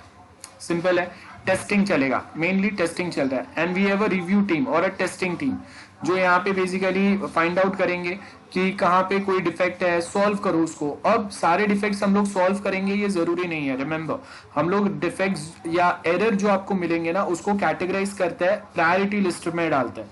कोई छोटे मोटे रिव्यू या डिफेक्ट्स है जो आप सॉल्व करो ना करो, ज्यादा हम लोगों को अगर फर्क नहीं पड़ता है तो उसमें हम लोग छोड़ देंगे उसको फिलहाल के लिए, बिकॉज उससे आपका सॉफ्टवेयर ना फेल होने वाला है ना उसमें और कोई प्रॉब्लम आने वाला है. हम लोग मेनली जो वर्क करेंगे वो किस पे करेंगे, जो बहुत क्रिटिकल पार्ट है जहां पे जिसके फेल होने से आपका सॉफ्टवेयर बंद हो सकता है, उसके ऊपर रिव्यू रिजल्ट है. सिंपल है, सेल्फ एक्सप्लेनेटरी है. Software measurement and matrix. अब देखो ये कुछ जो पॉइंट्स है ना ये सेम यूनिट 4 में रिपीट होगा. सो इसके लिए ध्यान से देखो, ध्यान से समझो, ये सेम टॉपिक्स आपके यूनिट 4 में कहीं ना कहीं वापस लिंक होने वाले हैं. तो सॉफ्टवेयर मेजरमेंट एंड मैट्रिक्स, जहां पे हम लोग क्या क्या पॉइंट्स पे बात करेंगे, यहाँ पे एक सेकेंड. सो सबसे पहले software matrix and measurement. Measurement is concern with the driving a numeric value for an attribute of a software product और अ प्रोसेस. जैसे मैं अगर बता रहा हूं कि ओके 6 मंथ्स के लिए हम लोग को एक प्रोजेक्ट बनाना है, कितना लाइन ऑफ कोड करना पड़ेगा, कितना डिजाइनिंग करना पड़ेगा, कितना टेस्टिंग करना पड़ेगा, कितने डेवलपर्स लगेंगे, कितने टेस्टर्स लगेंगे, कौन से क्वालिटी वाले डिजाइनर्स एंड डेवलपर्स लगेंगे, ये सब आएगा. सो यहाँ पे आपको वही बोला है, this allows for objective comparison between technique and process. Some companies have introduced the measurement programs. Most organisations still don't make systematic use of software measurement. जैसे अगर मैं आपको बताता हूं कि हम लोगों को कॉलेज के लिए अगर सॉफ्टवेयर बनाना है, so we required 10 developers, then 4 designers are required, 3 requirement gathering persons are required, और वो कितने टाइम के लिए एग्जैक्ट रिक्वायर्ड होंगे, ये सारे पॉइंट्स जो है ना उसके ऊपर हम लोग फोकस करेंगे. I hope this is clear to everyone. So वो जो हम लोगों का फोकस होगा उससे हम लोग को पता चलेगा कि कितने टाइम के लिए हम लोग क्या क्या काम करने वाले हैं. So that is matrix. Matrix मतलब रोज एंड कॉलम वे में हम लोग बताते हैं ना. जैसे अगर मैं एक सिंपल सा मुझे मैट्रिक्स बनाना है न्यूज़पेपर सेलर के लिए, तो मैं मैट्रिक्स क्या बताऊंगा कि यहाँ पे एक सिंपल अगर मैट्रिक्स अगर बनाना है तो कैसे बनेगा, we have rows and columns. अब यहाँ पे मैं लिखूंगा मंडे, ट्यूसडे, वेनेसडे, थर्सडे, और यहाँ पे मैं लिखूंगा पेपर्स के नाम, जैसे टाइम्स ऑफ इंडिया है, द हिंदू है, बराबर है, और बाकी जो पेपर्स है. तो कौन से दिन पे कितने पेपर्स बिक रहे और कौन से दिन पे कौन से पेपर का डिमांड जो है वो बहुत ज्यादा है, ठीक है, वो हम लोग यहाँ पे लिखेंगे. तो जिससे मुझे पता चलेगा कि कहाँ पे आपको ज्यादा वर्कआउट करना है, किसको आपको ज्यादा स्टॉक में रखना है, कौन से पेपर पे ज्यादा काम का इंफॉर्मेशन आता है, कौन से दिन पे. ये आपका मैट्रिक्स हो गया. वैसे ही हम लोग यहाँ पे मैट्रिक्स बना सकते हैं, सॉफ्टवेयर मैट्रिक्स, जिसमें हम लोग बताएंगे कितने नंबर ऑफ पर्सन्स कितने दिन के लिए कौन से टास्क पे काम करेंगे. गेटिंग. सो यहाँ पे मैं सिम वे में ऐसे एक टेबल बना सकता हूँ जहां पे मैं लिखूंगा we have developer 1, developer 2, developer 3, and यहाँ पे मैं लिखूंगा टास्क 1, टास्क 2, टास्क 3, और यहाँ पे मैं लिखूंगा टास्क 1 डेवलपर 1 जो है वो 2 दिन में करेगा, टास्क 2 डेवलपर 2 जो है 3 दिन 4 दिन में करेगा. सो ये वे में हम लोग का मैट्रिक्स बनेगा कि कितने टाइम में हम लोगों ने कौन से डेवलपर को क्या टास्क कंप्लीट करने बोला था और वो कंप्लीट कर रहा है या नहीं कर रहा है. So that is the something which we mean by a metrics. Okay. So यहाँ पे अगर आप देखेंगे प्रिडिक्टर एंड कंट्रोल मैट्रिक्स है, मतलब हम लोग के प्रिडिक्शन रहेंगे ना कि हम लोग के पास एक्सपीरियंस डेवलपर है जो मिनिमम एक दिन में 100 लाइन लिख सकता है. तो अगर मुझे 1000 लाइन लिखना है तो वो डेवलपर 10 दिन में अपना काम कर देगा. ये मेजरमेंट होगा. सिंपल मैथ्स कैलकुलेशन, 1000 लाइन मुझे लिखना है एक सॉफ्टवेयर के लिए, तो एक मेरे पास एक्सपीरियंस डेवलपर है जो एक दिन में 100 लाइन लिख सकता है, तो 100 into 10 कितना हो गया, 1000 हो गया. सो सॉफ्टवेयर प्रोसेस में सॉफ्टवेयर प्रोडक्ट है हम लोगों का, जहाँ पे प्रेडिक्ट करेंगे, मेजरमेंट निकालेंगे हम लोग. कंट्रोल मेजरमेंट रहेगा कि आपका बजट भी होता है साथ में। अब अगर मैं ज्यादा एक्सपीरियंस डेवलपर को लेके आऊंगा, मेरा काम तो फास्ट हो जाएगा लेकिन उसका पेमेंट जो रहेगा वो भी ज्यादा रहेगा। तो मेरा बजट क्या है, मेरे पास टाइम क्या है, उसके बेस के ऊपर विल डिसाइड कि कहाँ पे आपको एक्सपीरियंस डेवलपर से काम चलाना है, कहाँ पे हम लोग फ्रेशर्स को अपॉइंट कर सकते हैं। लाइक आप देखो कि वी हैव फॉर फ्रेशर्स, अगर मैं आपको एग्जांपल दूं कि कोई सिंपल फंक्शंस है जैसे लॉग इन, साइन अप, ऐसे कुछ फंक्शंस, यूजर का प्रोफाइल बनाना है, तो ये फ्रेशर्स जो है वो बहुत इजीली कर सकते हैं। लेकिन अगर रिजल्ट ऑटोमेशन सिस्टम अगर बनाना है तो यहाँ पे कोडिंग जो है वो कॉम्प्लेक्स है थोड़ा, तो कॉम्प्लेक्स कोडिंग के लिए हम लोग को जो एक्सपीरियंस डेवलपर है वो लगेंगे। सो यहाँ पे अगर आप देखेंगे कि इंटरनल एक्सटर्नल एट्रीब्यूट्स है, अभी आपका मैट्रिक्स अजम्पशन जो मैंने आपको बताया वो है, और उसके साथ में यहाँ पे हम लोग क्या बोल रहे हैं, हम लोग के एट्रीब्यूट्स क्या है। सो अगर मेंटेन करना है आपको सॉफ्टवेयर, तो मेंटेनेंस कौन से फैक्टर्स से काम में आएगा या पिक्चर में आएगा। सो मेंटेनेंस में हम लोग क्या फैक्टर्स पे फोकस करेंगे, नंबर ऑफ प्रोसीजर्स कितने हैं वो, that's first thing. Number of procedures जैसे बढ़ेंगे वैसा मेंटेनेबिलिटी आपका मेंटेनेबिलिटी का कॉस्ट भी बढ़ेगा आपका, ठीक है, बिकॉज नंबर ऑफ प्रोसीजर्स जितने ज्यादा रहेंगे उतना उसमें कहीं ना कहीं एरर या बग आ सकते हैं, और उसको सॉल्व या उसको हैंडल करने का, एरर फिक्स करने का टाइम भी आपका ज्यादा रहेगा। नेक्स्ट, अब कोडिंग आपका कितना सिंपल है या कितना कॉम्प्लेक्स है ये कैसे पता चलेगा, साइक्लोमेटिक कॉम्प्लेक्सिटी। लाइक फॉर लूप है, उसके अंदर इफ कंडीशन है, इसके अंदर वाइल कंडीशन है, बराबर है, फिर वापस यहाँ पे ये कंप्लीट होने के बाद एल्स वाला पार्ट है, इफ का एल्स वाला पार्ट है, जिसके अंदर वापस फॉर लूप है, देन ये इफ कंप्लीट हो गया, देन यहाँ पे ये फॉर कंप्लीट हुआ, वापस ऐसा कॉम्प्लेक्सिटी। सो ये साइक्लोमेटिक कॉम्प्लेक्सिटी मतलब कितने नेस्टेड फॉर लूप या नेस्टेड लूप्स है, कंडीशंस है, प्रोग्राम का साइज कितना बड़ा या छोटा है, बराबर है, ये भी आपका मेंटेनेंस में आएगा। Then number of errors, messages कितने आ रहे हैं, और जो भी आ रहा है वो कंप्लीटली इंफॉर्मेशन दे रहे हैं क्या। ऐसा नहीं होना चाहिए कि आपको सिर्फ यहाँ पे एक एक्सक्लेमेशन साइन डाल के छोड़ दिया है। जब अगर एरर मैसेज आए तो वहां पे क्लियरली लिखा होना चाहिए कि okay this is the XYZ problem occur because of this type of data being entered from the users and. ऐसा डिटेल मैसेज आना चाहिए सिंपल इंग्लिश में, जो पढ़ के यूजर को समझ में आना चाहिए उसने क्या मिस्टेक किया है। देन प्लस अगर यूजर को अगर यूज करने नहीं आ रहा है सॉफ्टवेयर और उसकी वजह से अगर एरर जनरेट हो रहा है तो we suppose to provide a user manual. तो ये सब आपके मेंटेनेंस के पार्ट है, ठीक है। यहाँ पे देखो ये 4 लाइन यहाँ पे आ रहा है ना उसके। देन सेम वे रिलायबिलिटी मतलब minimum error and quick recovery, तो उसमें भी आप क्या करेंगे, रिलायबिलिटी कैसे डिफाइन होगा, साइक्लोमेटिक कॉम्प्लेक्सिटी जितना कम रहेगा, मतलब आपका कोड जितना कम कॉम्प्लेक्स रहेगा उतने फेलियर आने के चांसेस कम है। देन नेक्स्ट, अब उसके साथ में आपको ये भी देखना है कि प्रोग्राम का साइज जो है आपका वो भी कंट्रोल में रहना चाहिए, अननेसेसरी बढ़ना नहीं चाहिए। तो इसके लिए हम लोग क्या करेंगे, लाइब्रेरी जो होता है ये लाइब्रेरी इनहेरिट करेंगे हम लोग अपने प्रोग्राम में, रेडी लाइब्रेरीज।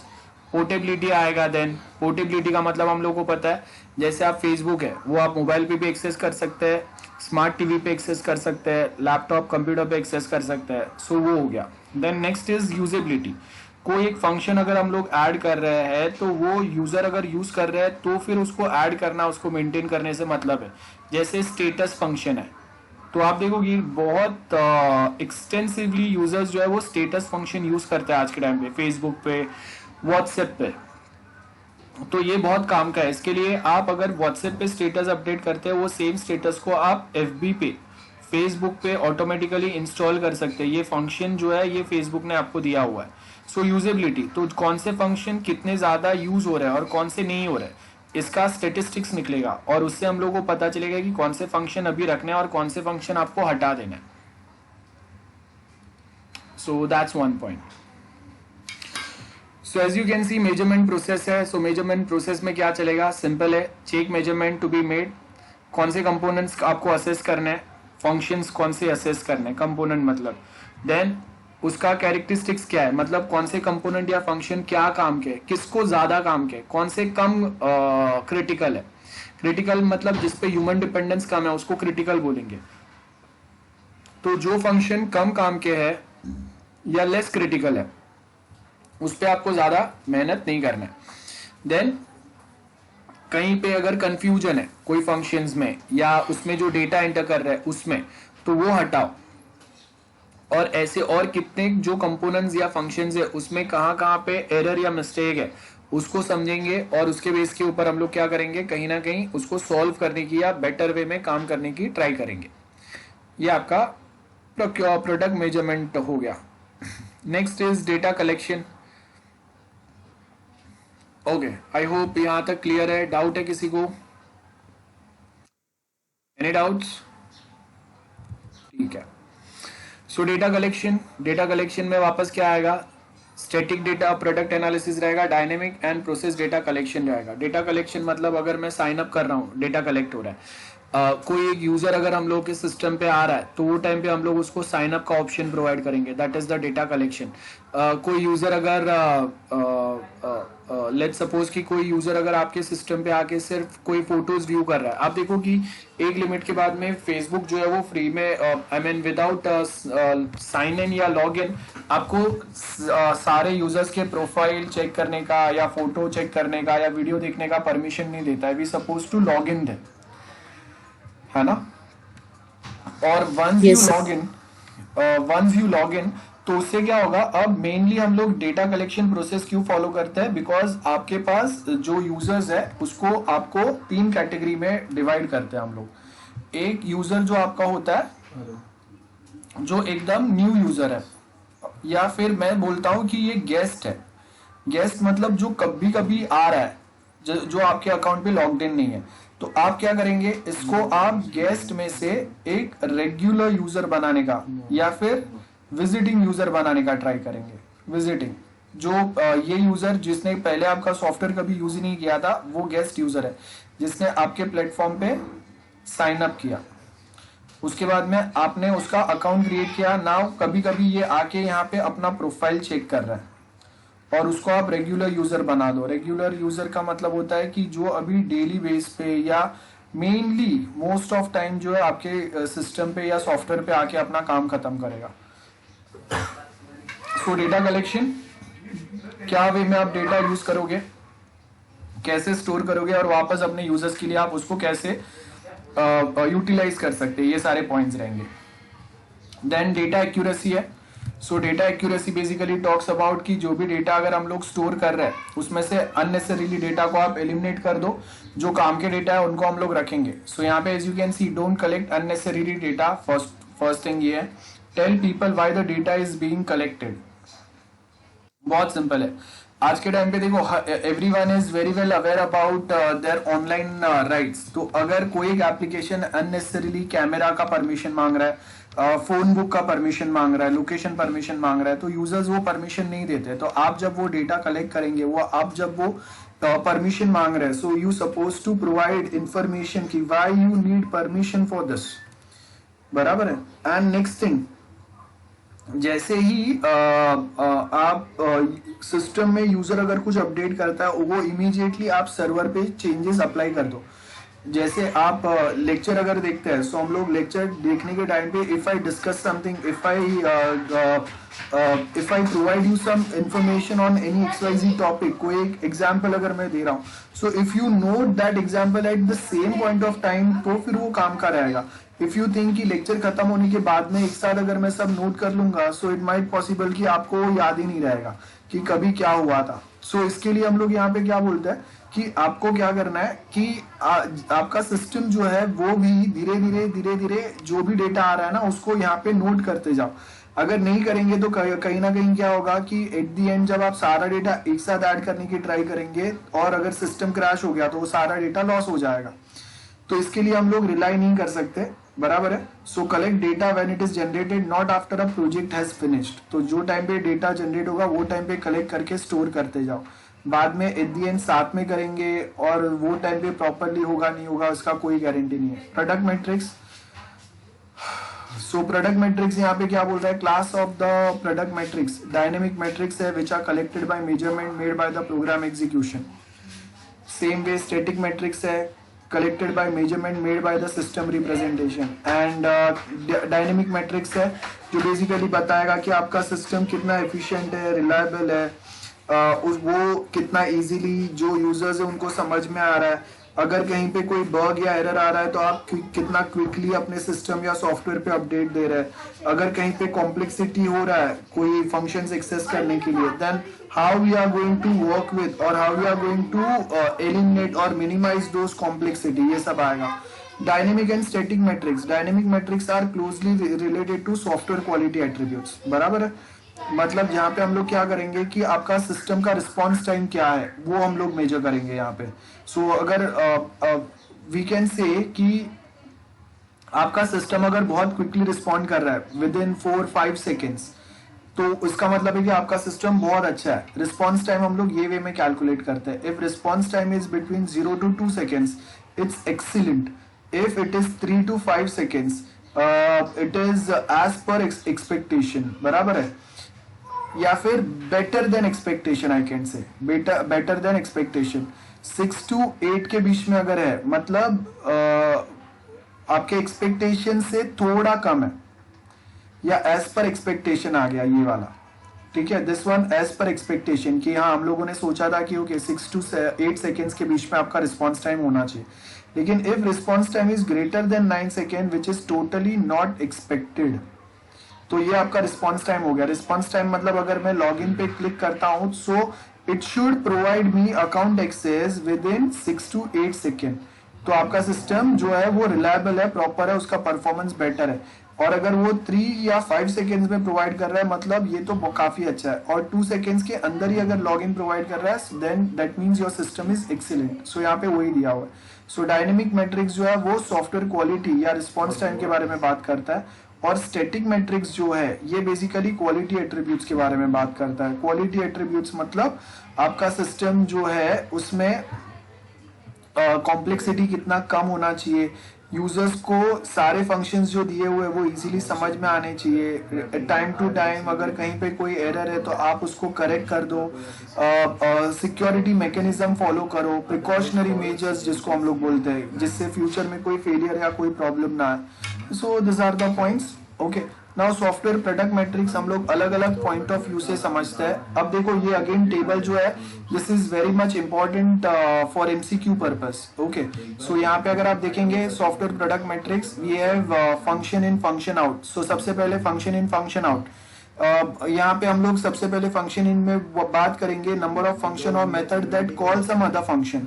फंक्शन इन का मतलब है कि यहाँ पे कितने फंक्शन हम लोग यहाँ पे कॉल कर रहे हैं, एंड फंक्शन आउट का मतलब है कि आप ये फंक्शन कितने दूसरे फंक्शंस के पास जाएगा अपना टास्क कंप्लीट करने के लिए, है ना। So function out suggest that the overall complexity may be high because of the complexity of the control needed to coordinate the called component. So function in मतलब इसको काम खत्म करने के लिए, फंक्शन इन को अपना काम खत्म करने के लिए कौन से दूसरे लाइब्रेरी की जरूरत पड़ेगी या कौन से एक्स्ट्रा फंक्शंस की जरूरत पड़ेगी, ठीक है। और फंक्शन आउट मतलब कितने दूसरे फंक्शन इसको कॉल करता है, सिंपल ये है। देन उसके बाद में if you notice we have line of code, length of code, मतलब आपके जो प्रोजेक्ट है इसमें लेंथ ऑफ कोड कितना है। सो अब याद रखो आप कौन सा लैंग्वेज यूज कर रहे हैं, प्रोग्रामिंग लैंग्वेज। लाइक जावा में अगर मैं हेलो वर्ल्ड प्रोग्राम लिखूंगा सो मिनिमम 15 लाइन्स का कोड होगा। सेम अगर hello world program if I write in Python it's going to be 1 or 2 line code only. So length of code का मतलब है कि आप कौन सा प्रोग्रामिंग लैंग्वेज यूज कर रहे हैं और उसमें लाइब्रेरी सपोर्ट कितना एक्सटेंसिव है, और वो अगर आपने प्रॉपरली यूज नहीं किया, यूटिलाइज नहीं किया, सो लेंथ ऑफ कोड जो है वो बढ़ जाएगा of course. Then cyclomatic complexity, एक एग्जांपल अगर मैं आपको बताऊं, we have one if condition here, ठीक है। This is my if condition, अगर ये ट्रू होगा तो यहाँ पे जाएगा, फॉल्स होगा तो यहाँ पे जाएगा।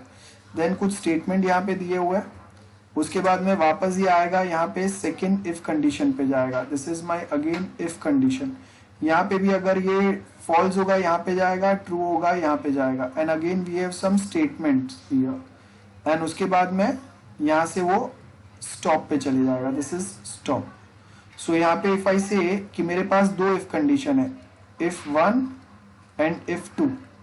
सो स्टार्टिंग में दोनों को मैं ट्रू रखूंगा, बाद में एक ट्रू एक फॉल्स एक फॉल्स एक ट्रू और लास्ट में दोनों फॉल्स। सो ये वे में I try to check the cyclometric complexity. ये देखो, ये दो इफ कंडीशन है और उसको हम लोग कैसे टेस्ट करेंगे वो मैंने आपको यहाँ पे बताया।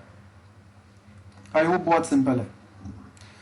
देन ये आपके लेंथ ऑफ आइडेंटिफायर मतलब वेरिएबल्स कहाँ से कहाँ तक एक्सेसिबल रहेंगे। सर व्हाट इज साइक्लोमेट्रिक बेटा अभी तो बताया मैंने, दो इफ कंडीशंस जो बताया वो साइक्लोमेट्रिक कंडीशंस बोले ना आपने। हाँ तो साइकिल चल रहा है ना बेटा, साइकिल मतलब Okay. जो लूप जो चल रहे हैं ना हम लोगों के, तो लूप के Okay. साइकिल चलेंगे। फॉर लूप हो सकता है, इफ हो सकता है, स्विच केस हो सकता है। तो कोई एक कंडीशंस जो चलेंगे, साइकिल चलेंगे उसके, वो तो हो सकता है कि Okay, sir. हाँ तो हो सकता है कि फॉर लूप मैंने दिया हुआ है, तो फॉर लूप मैं बोल रहा हूँ कि आई का वैल्यू 1 है, I is greater than equal to 10 n i plus plus. तो यहाँ पे साइक्लोमेट्रिक कॉम्प्लेक्सिटी कब तक चलेगा, 10 तक चलेगा। फिर इसके अंदर again I have if condition, then again ये इफ के अंदर वापस मेरे पास कोई फॉर लूप है, तो ये क्या हो गया, साइक्लोमेट्रिक कॉम्प्लेक्सिटी आ गया। कोई कोई एक साइकिल चल रहा है, उसके साथ में कोई एक कंडीशन मैंने ऐड किया हुआ है, और वापस वो कंडीशन के अंदर वापस कोई एक लूप चल रहा है, तो ये हम लोग के साइक्लोमेट्रिक कॉम्प्लेक्सिटी रहेंगे कि कौन से कंडीशन क्या ट्रू होगा, फॉर लूप का फर्स्ट वैल्यू मेरा क्या होगा, तो कौन सा कोड एग्जीक्यूट होगा। अब अगर मैंने नेस्टेड फॉर लूप दिया हुआ है, एक फॉर लूप है बराबर है, देन उसके अंदर और एक फॉर लूप है, और उसके अंदर और एक फॉर लूप है, तो ये साइक्लोमेट्रिक कॉम्प्लेक्सिटी हो गया। This makes things quite difficult. तो आपको क्या करना है, आपको साइक्लोमेट्रिक कॉम्प्लेक्सिटी मिनिमम रखना है। इट शुड नॉट हैपन कि आपके नेस्टेड लूप जो है वो एक के अंदर एक ऐसे 10 फॉर लूप है, ये फॉर, उसके अंदर और एक फॉर, देन उसके अंदर और एक फॉर आ गया, देन उसके अंदर और एक फॉर लूप आ गया, देन उसके अंदर और एक फॉर लूप आ गया। अगर ऐसा होगा तो क्या होगा, कॉम्प्लेक्सिटी बहुत ज्यादा बढ़ गया, कभी कौन सा फॉर लूप चल रहा है और उसका क्या रिजल्ट आना चाहिए एग्जैक्टली हम लोग को पता ही नहीं चलेगा। सो बेटर कि to keep this cyclomatic complexity limited, और उसके लिए we can take the help of readily available library which is there. Then identifier मतलब वेरिएबल्स रहता है। Then depth of conditional nesting. So जैसे मैंने अभी आपको बताया कि साइक्लोमेट्रिक कॉम्प्लेक्सिटी ये बताएगा कि आपके कोड में कितने लूप्स है, कितने कंडीशंस है, ये साइक्लोमेट्रिक कॉम्प्लेक्सिटी से पता चलेगा। एंड नेक्स्ट थिंग, कितने साइकिल्स चलेंगे, और वहां पे हम लोग ये भी बता रहे हैं कि आपके ये जो साइकिल चलेंगे, ये जो लूप है उसमें नेस्टेड लूप्स जो है वो मिनिमम होने चाहिए। ऐसा नहीं होना चाहिए कि भर भर के आपके पास नेस्टेड लूप्स है। जैसे यहाँ पे आपको दिया है nesting of if else statement, या फिर नेस्टिंग ऑफ फॉर लूप, या कॉम्बिनेशन ऑफ दिस कि एक नेस्टेड इफ है, उसके अंदर दूसरा फॉर है, उसके अंदर तीसरा है। सो ये साइक्लोमेट्रिक कॉम्प्लेक्सिटी एंड नेस्टिंग जो है ये दोनों हैंड इन हैंड चलता है। तो साइक्लोमेट्रिक कॉम्प्लेक्सिटी कम होगा अगर नेस्टिंग कम होगा, और नेस्टिंग अगर कम है तो साइक्लोमेट्रिक कॉम्प्लेक्सिटी कम रहेगा। सिंपल। देन नेक्स्ट जो है फॉग इंडेक्स है। अब यहाँ पे क्या बोल रहा है, average length of words in a sentence in a document. मैं आपको कोई एक अगर नोट्स प्रोवाइड करूँ सॉफ्टवेयर इंजीनियरिंग का, जिसमें उसका लैंग्वेज जो है टेक्निकल लैंग्वेज काफी डिफिकल्ट हो, तो हम लोग को समझेगा ही नहीं कि लिखा क्या है। जैसे आप कभी कोई मेडिकल टर्म्स पढ़ेंगे जो डॉक्टर्स यूज करते हैं, काफी कॉम्प्लेक्स रहते हैं, काफी डिफिकल्ट रहते हैं, उनको भी रट्टा मारने में साल हो जाता है, तब जाके उनको वो स्टेटमेंट्स, वो वर्ड्स याद रहते हैं। तो अगर मैं ऐसे कुछ वर्ड्स अगर आपको एक्सप्लेन करूंगा तो हम लोग को भी नहीं समझेगा ऑफ कोर्स। सो सेम यहाँ पे वही दिया है, कोई जो हम लोग वर्ड्स या स्टेटमेंट्स या सेंटेंस जो यूज कर रहे हैं हम लोग के डॉक्यूमेंट में, तो हम लोग लोगों को इजीली समझे उसके लिए वो डॉक्यूमेंट बना रहे हैं। हम लोगों का इंग्लिश कितना अच्छा है, वोकेबुलरी कितना अच्छा है, वो प्रूव करने के लिए नहीं बना रहे। So better to keep things simple, वो यहाँ पे बता रहे हैं। Object oriented metrics. So object oriented मतलब हम लोग ऑब्जेक्ट ओरिएंटेड में क्या क्या चीज पढ़ते हैं, इनहेरिटेंस, पॉलीमॉर्फिज्म पढ़ते हैं। तो यहाँ पे हम लोग बात करेंगे कि ओके मेरे पास इनहेरिटेंस जो ट्री है तो उसका डेप्थ कितना है। फॉर एग्जाम्पल यहाँ पे मेरे पास ग्रैंड पेरेंट्स है, देन उसके अंदर पेरेंट्स है, वापस यहाँ पे और एक पेरेंट है, फिर ये पेरेंट के अंदर वापस एक चाइल्ड है, फिर इसका वापस एक चाइल्ड है, बाद में ये जो पेरेंट्स है इसके वापस 2 चाइल्ड है, फिर ये चाइल्ड का वापस एक चाइल्ड है, फिर इसके वापस 2 चाइल्ड है। तो ये हम लोग का इनहेरिटेंस का डेप्थ हो गया, जहाँ पे कौन से पेरेंट क्लास में से कहाँ पे मैं क्या फंक्शन या क्या मेथड कॉल कर रहा हूँ और वो कहाँ तक जा रहा है। तो इनहेरिटेंस का डेप्थ जितना कम रहेगा उतना आपका कॉम्प्लेक्सिटी भी कम रहेगा, तो साइक्लोमेट्रिक कॉम्प्लेक्सिटी भी लिमिट हो जाएगा। बिकॉज यहाँ पे भी कहीं ना कहीं क्या चलेगा, पेरेंट क्लास में से कुछ फंक्शन नीचे कॉल हो रहा है, फिर उसमें से और कहीं नीचे कॉल हो रहा है। Same way function in function out. So जो ऊपर हम लोगों ने पढ़ा था वही है कि फंक्शन इन में मैं सपोर्टेबल कितने फंक्शन आगे से कॉल कर रहा हूँ for the execution of this function. Library में से मैं कहीं से कॉल कर रहा हूँ या पेरेंट क्लास में से मैं कॉल कर रहा हूँ। और फंक्शन आउट मतलब कहाँ पे ये फंक्शन कॉल हो रहे हैं, किसी दूसरे को हेल्प करने जा रहे हैं। वेटेड मेथड पर क्लास वो देखेंगे हम लोग। एंड लास्ट जो है number of overriding and overloading. हम लोग को पता है ओवरलोडिंग मतलब I have function with the similar name but with different parameters, उसको ओवरलोडिंग बोलते हैं। और पॉलीमॉर्फिज्म में ओवरराइडिंग होता है। जैसे मेरे पास एक शेप क्लास है ना, अब ये शेप क्लास के अंदर ड्रॉ फंक्शन है, हम लोगों ने बहुत बार इसका एग्जाम्पल देखा है। तो इसको अगर मैं ट्राइंगल क्लास में अगर कॉल करूंगा, ट्राइंगल क्लास में if I call draw function तो ये ट्राइंगल ड्रॉ करेगा। इन स्क्वायर क्लास में if I call draw function तो ये स्क्वायर ड्रॉ करेगा। And same way if I call this draw function in circle तो ये सर्कल ड्रॉ करेगा, राइट। सो ये आपके बेसिक पैटर्न्स है। सो वो मेथड ओवरराइडिंग हो गया, जहाँ पे एक सेम फंक्शन आप पेरेंट क्लास का फंक्शन आप चाइल्ड क्लास में कॉल कर रहे हैं और उसका बिहेवियर चेंज हो रहा है। फॉर एग्जाम्पल अगर मुझे अगर बाइक मिलेगा, जैसे आप देखो कि अगर मेरे डैड के पास अगर बाइक है तो वो बाइक लेके वो ऑफिस में जाएंगे, या फिर वो बाइक लेके वो टेंपल में जा सकते हैं, या फिर वो मॉम के साथ में शॉपिंग पे जा सकते हैं। अगर मुझे बाइक मिला तो मैं लेके घूमने जाऊंगा, मैं लेके पार्टी करने जाऊंगा। So we have one property only but who is inheriting that property, तो वो कैसे वे में यूज होगा वो उसके ऊपर डिपेंड करता है। देन मेजरमेंट एनालिसिस क्या है वो आपको दिया हुआ है। मेजरमेंट ऑलरेडी हम लोगों ने देख लिया है मेजरमेंट्स क्या होता है, ओके। सो वो यहाँ पे हम लोग को पता है, मैं अभी वो वापस डिस्कस नहीं कर रहा हूँ। If you have some doubt let me know, okay. So यहाँ से हम लोग का एक न्यू टॉपिक चालू होगा। So before we start with new topic, anyone any doubts, let me know guys. Anyone any doubts? No, sir. Okay, so we'll continue with this topic, that is process improvement. नाम पे से पता चल रहा है। अब देखो ये जो है ना ये बहुत सिंपल है, जिसको हम लोग बहुत क्विकली कंप्लीट करेंगे। प्रोसेस इंप्रूवमेंट मतलब मैंने क्या बोला है कि आपने ऑलरेडी कोई एक सॉफ्टवेयर बनाया है या प्रीवियसली आपने कुछ बनाया हुआ है, तो वापस सेकेंड टाइम जब आप अगर जैसे आप देखो कि SY में मैंने आपको बोला है कि you suppose to develop a project. So उससे बेनिफिट क्या होगा कि आप SY में एक प्रोजेक्ट बना लेंगे तो TY में आपके पास काफी एक्सपीरियंस रहेगा ऑफ प्रोजेक्ट डेवलपमेंट, तो TY में आपको इतना मेहनत नहीं करना पड़ेगा। अब मेहनत क्यों करना पड़ता है? क्योंकि हम लोगों ने टुकड़े टुकड़े में सब्जेक्ट्स पढ़े, DBMS अलग पढ़ा है, जावा अलग पढ़ा है, ASP.NET आप अलग पढ़ेंगे, और उसमें भी हम लोग प्रैक्टिकल्स पढ़ते हैं, 10-12 प्रैक्टिकल्स जो भी आता है वो। कोई भी सब्जेक्ट आपको ये नहीं बताता है कि okay documents completely start to end कैसे बनाना है, फिर डिजाइनिंग कैसे बनाना है, कौन से टाइप के डिजाइन आएंगे। आपको डिजाइनिंग वाला पार्ट जो है वो सॉफ्टवेयर इंजीनियरिंग के प्रैक्टिकल में आ गया। बेसिक सॉफ्टवेयर में टेस्टिंग कौन से टाइप के आएंगे वो हम लोगों ने थियरी में पढ़ा सॉफ्टवेयर इंजीनियरिंग के।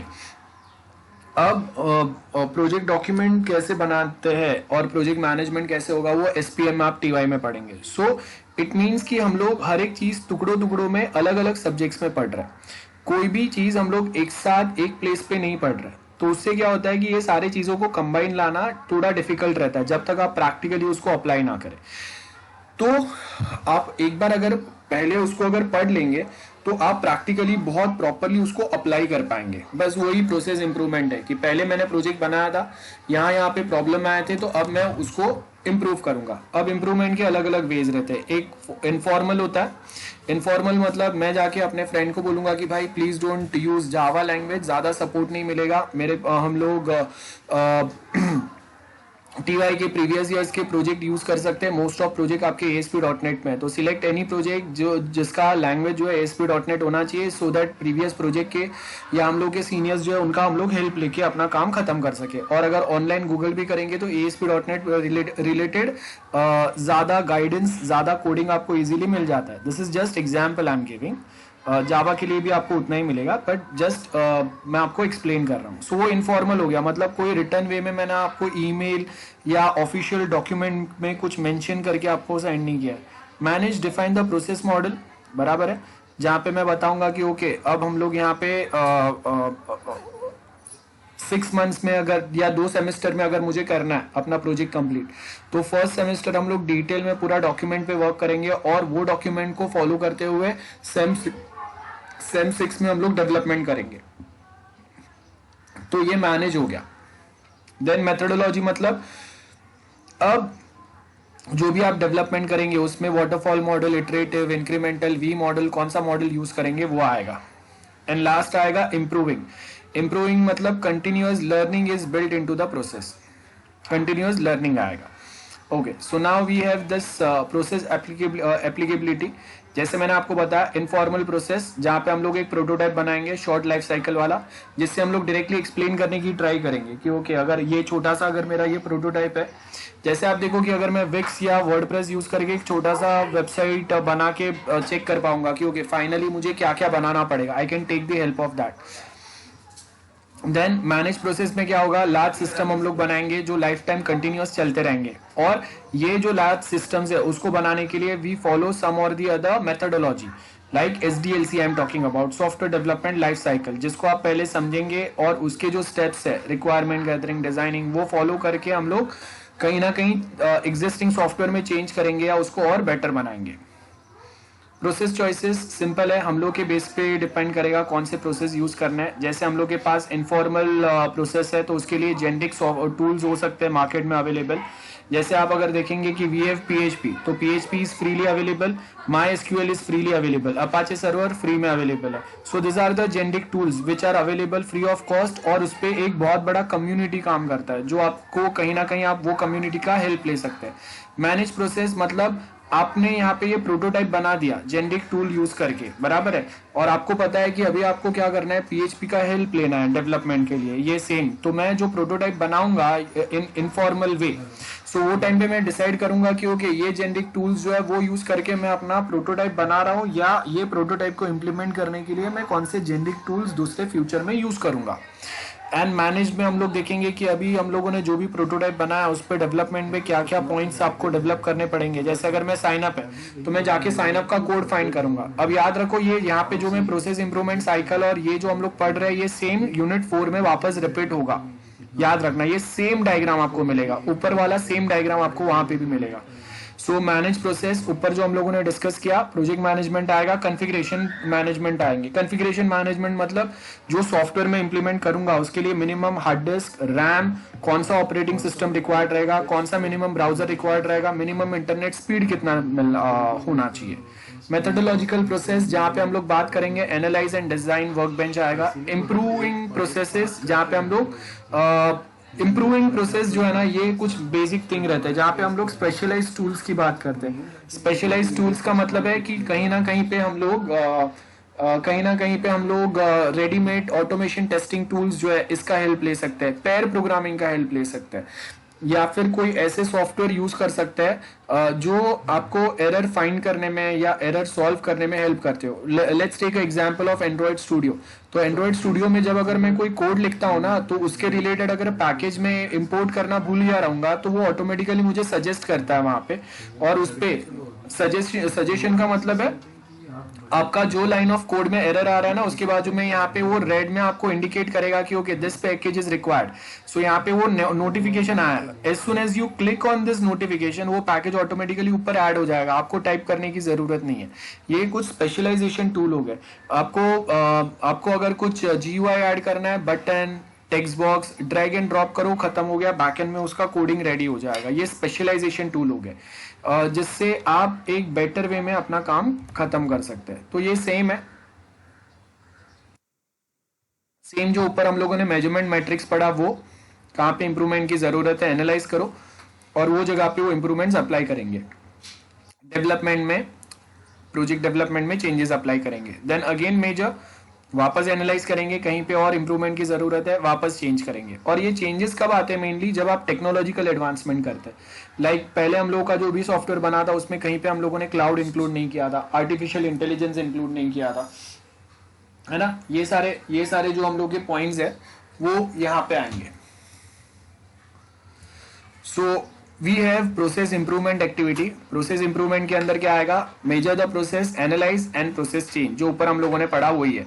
तो प्रोसेस इंप्रूवमेंट, ये देखो ये सेम हम लोग वापस यूनिट 4 में पढ़ेंगे, देख लो। Attributes of the current process are measure, this are the baseline for assessing improvements, कहाँ पे है, बराबर है, वो मेजर करेंगे। एनालाइज मतलब अगर मैं सपोज अभी मैं वाटरफॉल मॉडल यूज कर रहा हूँ, so waterfall model is very static one, वो मैं इजीली यूज नहीं कर सकता, तो मैं देखूंगा। या फिर suppose I am using iterative model, iterative. अब इटरेटिव में हम लोग को पता है मल्टीपल इटरेशंस चलते हैं, या तो वाटरफॉल के, बराबर है, या वी मॉडल के। वी मॉडल हम लोगों ने पढ़ा है, मैंने आपको बताया था, वी मॉडल, वेरिफिकेशन, वैलिडेशन। सो अब देखो यहाँ पे वाटरफॉल है। अब वाटरफॉल के अंदर क्या हो रहा है? This is very static, multiple iterations चलेंगे वाटरफॉल के, लेकिन ये मुझे ज्यादा हेल्प नहीं कर रहा है, तो मैं क्या करूंगा? इंप्रूव करूंगा। मेरे बॉटलनेक्स मैंने देखे वाटरफॉल के, वीकनेसेस है वाटरफॉल के, तो मैंने क्या किया? स्विच किया इटरेटिव में ही, अभी मैं मल्टीपल इटरेशंस चलाऊंगा वी मॉडल के। सो प्रोसेस चेंज मतलब अगर मैं अभी तक नॉर्मल वेबसाइट बना रहा था, now I will be working with cloud, artificial intelligence, augmented reality, ये सब मैं ऐड कर रहा हूं। तो वो टाइम पे I need to change the process of a development, जो हम लोग ये एडवांस टेक्नोलॉजी इंटीग्रेट कर सके, उसके स्पेसिफिक स्टेप्स आपको ऐड करने पड़ेंगे। प्रोसेस मेजरमेंट वही सेम चीज चल रहा है प्रोसेस मेजरमेंट में। तो क्या क्या चीज आएंगे प्रोसेस एट्रीब्यूट्स के? मेजरमेंट ऑलरेडी हम लोगों ने जो पढ़ा वही सेम थियरी है, नया नहीं है, इसके लिए मैं वो वापस एक्सप्लेन नहीं कर रहा हूँ। So process attribute again very important for MCQs. What we mean by understandability, बराबर है, मतलब जो भी आपके फंक्शंस है वो क्या काम के है वो इजीली देख के समझ में आना चाहिए। जैसे आप अगर डॉक्यूमेंट देखते हैं तो हम लोग प्रिंट आइकन देते हैं, तो प्रिंटर का आइकन देख के समझ में आता है इसका मतलब क्या है।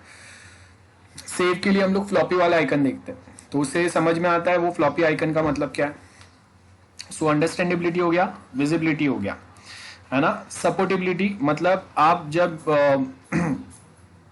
केस टूल्स हम लोग यूज करेंगे एज इट इज गिवन, बराबर है। सो जिससे क्या होगा? डिजाइनिंग में, डेवलपमेंट में हेल्प होगा। एक्सेप्टेबिलिटी, आपने जो प्रोडक्ट बनाया हुआ है, बराबर है, वो सारे फंक्शंस फुलफिल हुए हैं so that user can easily accept it. Reliability, minimum failures and quick recovery, ये रिलायबिलिटी होगा। एंड रोबस्टनेस, रोबस्टनेस मतलब कोई अनएक्सपेक्टेड एरर आ गया, जैसे आप देखो कि हम लोगों ने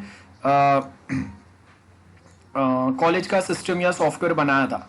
अब वो जो सिस्टम या सॉफ्टवेयर बनाया हम लोगों ने, वो मोबाइल और वेबसाइट दोनों बनाए, लेकिन अब प्रॉब्लम क्या हो गया कि जब अगर मैं कोई स्टूडेंट को एडमिशन ले रहा है मेरे वेबसाइट पे फ्रॉम मोबाइल, उसका सेम चीज जो है वो वेबसाइट पे अपडेट नहीं हो रहा है। सो कोई एक स्टूडेंट 2 बार एडमिशन ले रहा है, one he can take admission from website and second time he can take admission from mobile. और दूसरी बात, जब अगर वो फीस पे कर रहा है तो अगर मोबाइल से फीस पे करेगा तो वो डेटाबेस में अपडेट नहीं हो रहा है, वेबसाइट से फीस पे कर रहा है तो वो अपडेट हो रहा है। ये कुछ अनएक्सपेक्टेड प्रॉब्लम है जो पहले हम लोगों ने आइडेंटिफाई नहीं किए थे, बट बाद में आइडेंटिफाई कर रहे हैं हम लोग, या बाद में प्रॉब्लम क्रिएट कर रही है। मेंटेनेबिलिटी सेम है। रैपिडिटी, रैपिडिटी का मतलब है delivering the system at the faster pace, कितना जल्दी हम लोग कंप्लीट करेंगे, वो सब आएगा। Okay, now classes of the process measurement. अब देखो यहाँ पे आपको नेक्स्ट जो पॉइंट दिया हुआ है, सॉरी, नाउ नेक्स्ट पॉइंट आपको यहाँ पे जो दिया हुआ है that is classes of process measurement. Simple है, कितना टाइम लगेगा, बराबर है, कैलेंडर टाइम 6 महीना 8 महीना। रिसोर्स रिक्वायर्ड, टोटल कितने, मतलब कितने डेवलपर्स, डिजाइनर्स, टेस्टर्स लगेंगे, कितने दिन के लिए लगेंगे।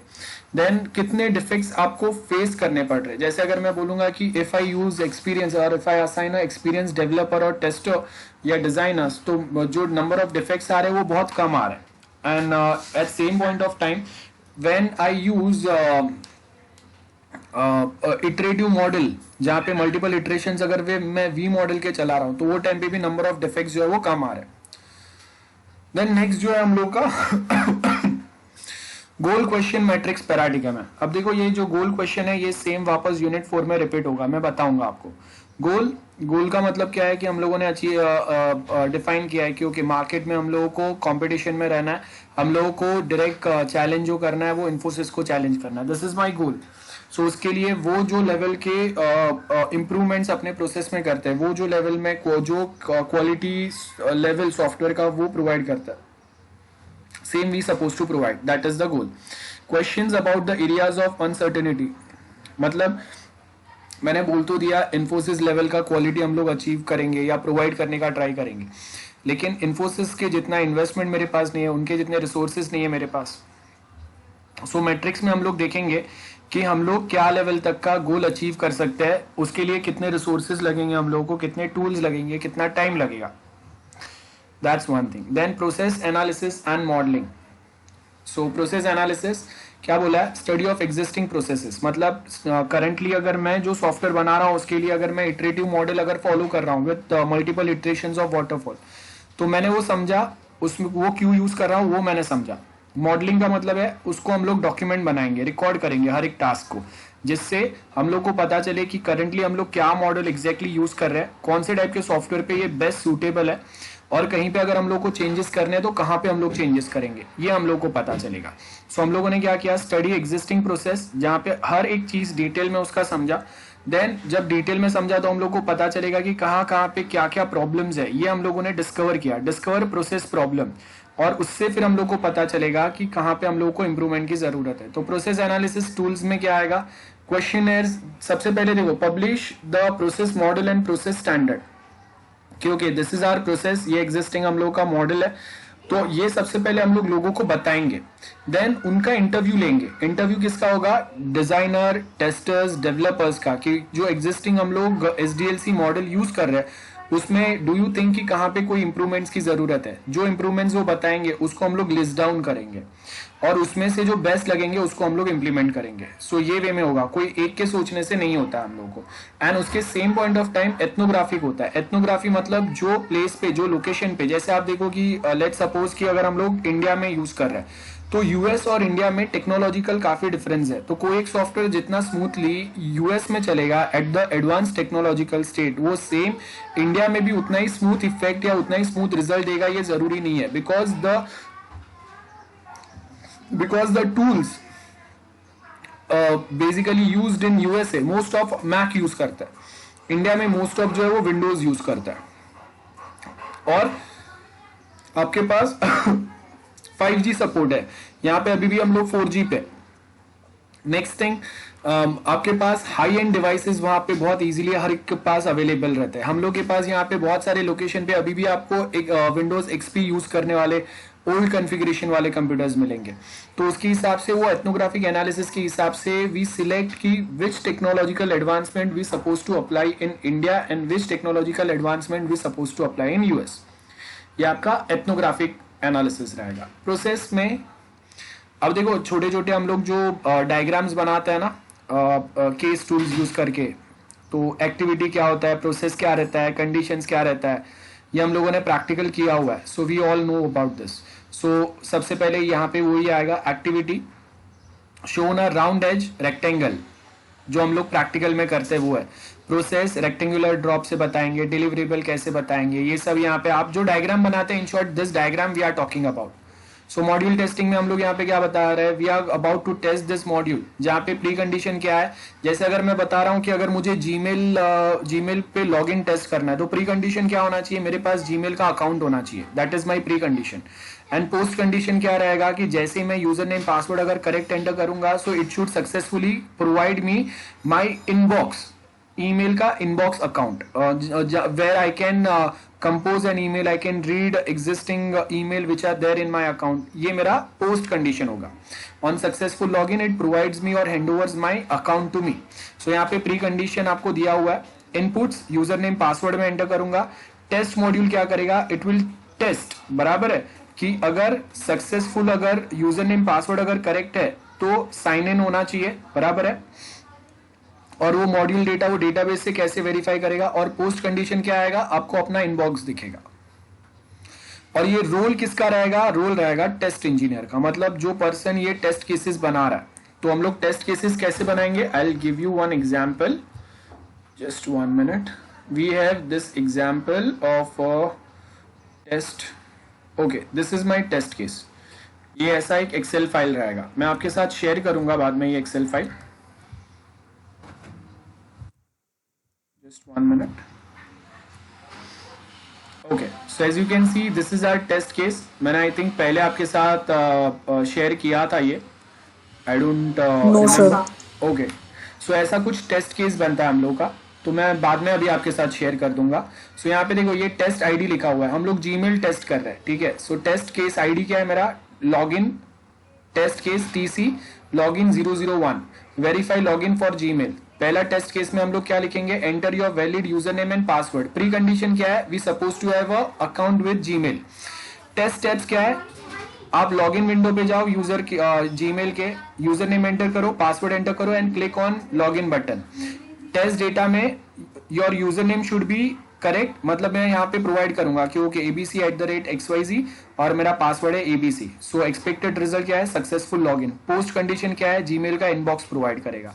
अगर एक्चुअल रिजल्ट अगर मेरा ये सेम एक्सपेक्टेड रिजल्ट से मैच हुआ, यहाँ पे मैं मार्क करूंगा actual result is as per the expected result. और ये जो मैंने टेस्ट किया कंडीशन, उसका स्टेटस मेरा क्या आएगा? Status is pass. सो ये वे में हम लोग बनाते हैं। सो आप देखो टेस्ट आईडी मेरा 001 ही है, तो मैंने यहाँ पे नेक्स्ट टेस्ट केस में क्या दिया? मैंने यूजर नेम करेक्ट डालूंगा, पासवर्ड इनकरेक्ट डालूंगा, वापस same steps test steps follow होंगे। टेस्ट डेटा में मैंने यूजर नेम करेक्ट एंटर किया, पासवर्ड इनकरेक्ट एंटर किया, तो आपको अभी एरर मैसेज आना चाहिए। जो एरर मैसेज क्या बताएगा? Email name and password you have entered do not match. ये एरर मैसेज डिस्प्ले होना चाहिए। तो एक्चुअल रिजल्ट में भी ये सेम अगर आ रहा है, दैट मीन्स आपका जो टेस्ट है वो सक्सेसफुल जा रहा है। सेम वे नेक्स्ट टाइम मैं यूजर नेम रॉन्ग एंटर करूंगा, पासवर्ड करेक्ट एंटर करूंगा, तो वापस सेम आएगा email name and password you have entered do not match. और थर्ड टाइम मैं यूजर नेम और पासवर्ड दोनों इनवैलिड एंटर करूंगा, तो भी ये सेम एरर मैसेज आ रहा है कि नहीं? That's what we will be testing here. So ये आपका टेस्ट केस बोलते हैं इसको। Okay, so Sir, it is used in development of project, right? To test the different kinds of.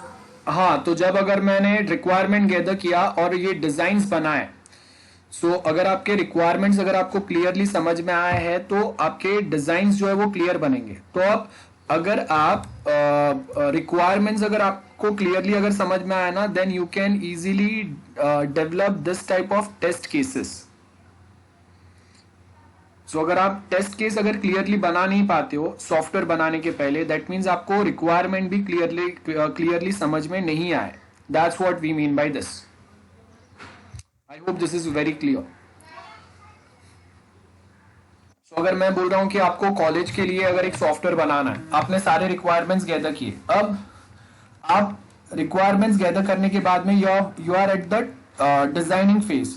वो टाइम पे अगर आपके सारे टेस्ट केसेस अगर आपने बहुत इजीली बना लिए, दैट मींस आपको क्लियरली सारे रिक्वायरमेंट समझ में आ गए हैं। आपको अभी एग्जैक्टली पता है कि सॉफ्टवेयर में क्या चीज बनाना है और उसमें उसका बिहेवियर क्या होगा। अगर आप टेस्ट केस नहीं बना पा रहे हो, मतलब अभी भी वहां पे एम्बिग्यूटी, कंफ्यूजन है। सो जो मैंने अभी आपको बताया वही ये डायग्राम एक्सप्लेन कर रहा है। और उसके बाद का ये एक्टिविटी मॉडल है।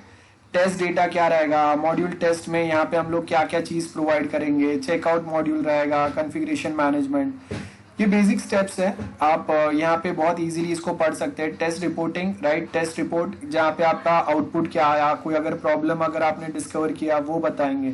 सो अब देखो, आप ये सब जो है ना वो अलग अलग नहीं प्रोवाइड करेंगे, उससे बेटर मैं सिर्फ ये एक्सेल प्रोवाइड करूंगा, जहाँ पे मैं ये post condition actual result expected result से अगर मैच नहीं कर रहा है तो मैं स्टेटस डालूंगा फेल, और इसके आगे मैं यहाँ पे और एक कॉलम बताऊंगा जहाँ पे मैं कमेंट्स डालूंगा। यस, मेरा जो प्रॉब्लम मैंने एनकाउंटर किया ना यहाँ पे टेस्ट रिपोर्टिंग, वो टेस्ट रिपोर्टिंग का मैं यहाँ पे एक कॉलम बनाऊंगा जिसमें मैं यहाँ पे डिस्क्रिप्शन दे दूंगा कि मेरा टेस्ट केस 001 जो फेल हुआ या एरर आया, वो क्या एरर आया, क्यों एरर आया, उसके क्या कंडीशंस थे, वो हम लोग यहाँ पे बताएंगे।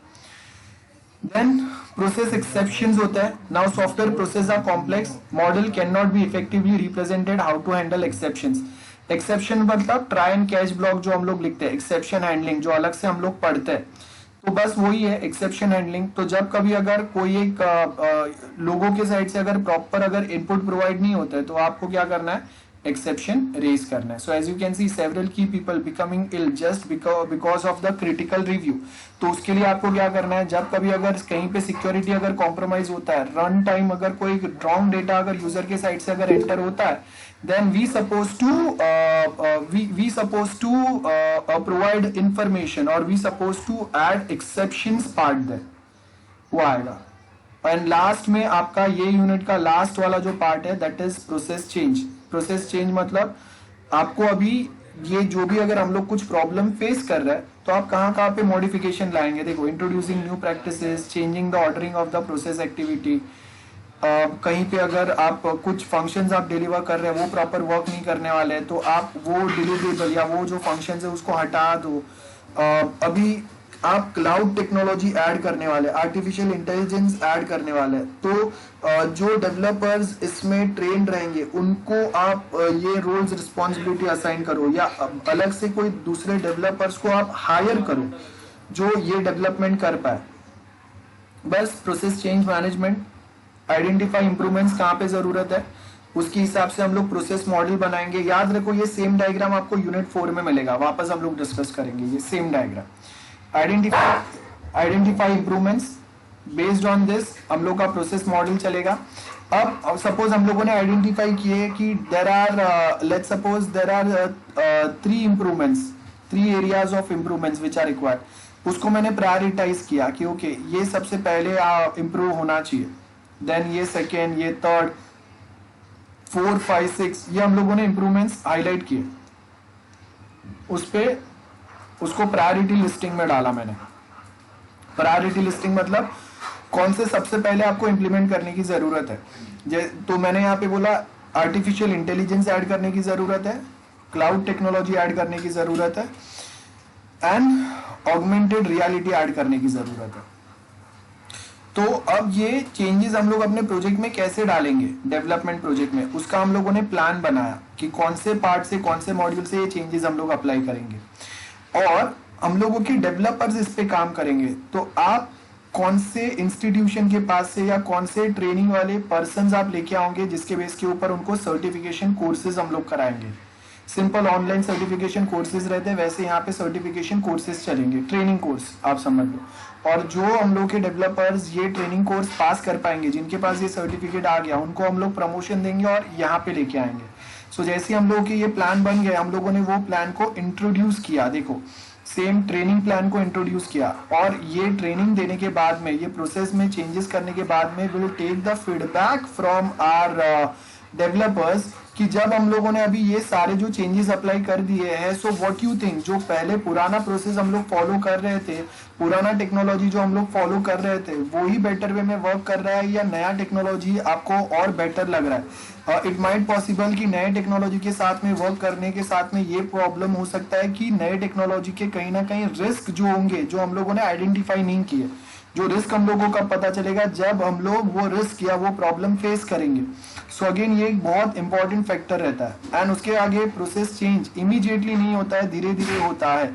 आप एक ही दिन में पूरा प्रोसेस चेंज करेंगे, एक हफ्ते में, एक महीने में, वैसा नहीं होगा। आपका पूरा टास्क जो है वो डिस्टर्ब हो जाएगा। तो धीरे धीरे एक एक पार्ट बाय पार्ट हम लोग ये चेंजेस अप्लाई करते हैं और ये जो है ना, ये रिविजन मॉड्यूल कंटिन्यूअस चलते रहता है। हर बार हर 3-4 मंथ्स में हम लोग थोड़े थोड़े चेंजेस करेंगे, तब जाके आपका एक बहुत बड़ा सा चेंजेस वो 1 और 1.5 ईयर में कंप्लीट होगा। That's it. वही सेम चीज आपको यहाँ पे नीचे दिया हुआ है। And with this part we are done with unit 3। Okay, next time will start with unit 4। Okay. Okay, so anyone any doubts let me know. किसी को कोई भी डाउट है जल्दी बताओ, कोई भी डाउट है किसी को बताओ। एनीवन गाइस, कोई डाउट नहीं है? Okay, Gupta Prince, you have written something like error handling, क्या बता रहे हो? यू आर आस्किंग और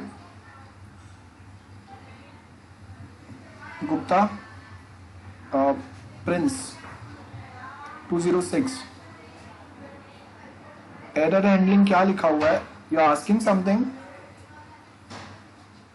हाँ, एक्सेप्शन, या run time error handling mechanism मतलब एक्सेप्शन होता है. Yes. Okay, so if there are no doubts then will end today's lecture here. Okay, मिलते हैं next time then, and next lecture will start with unit 4. चलो bye. या anyone, any doubts? Okay, मिलते हैं next time. चलो bye.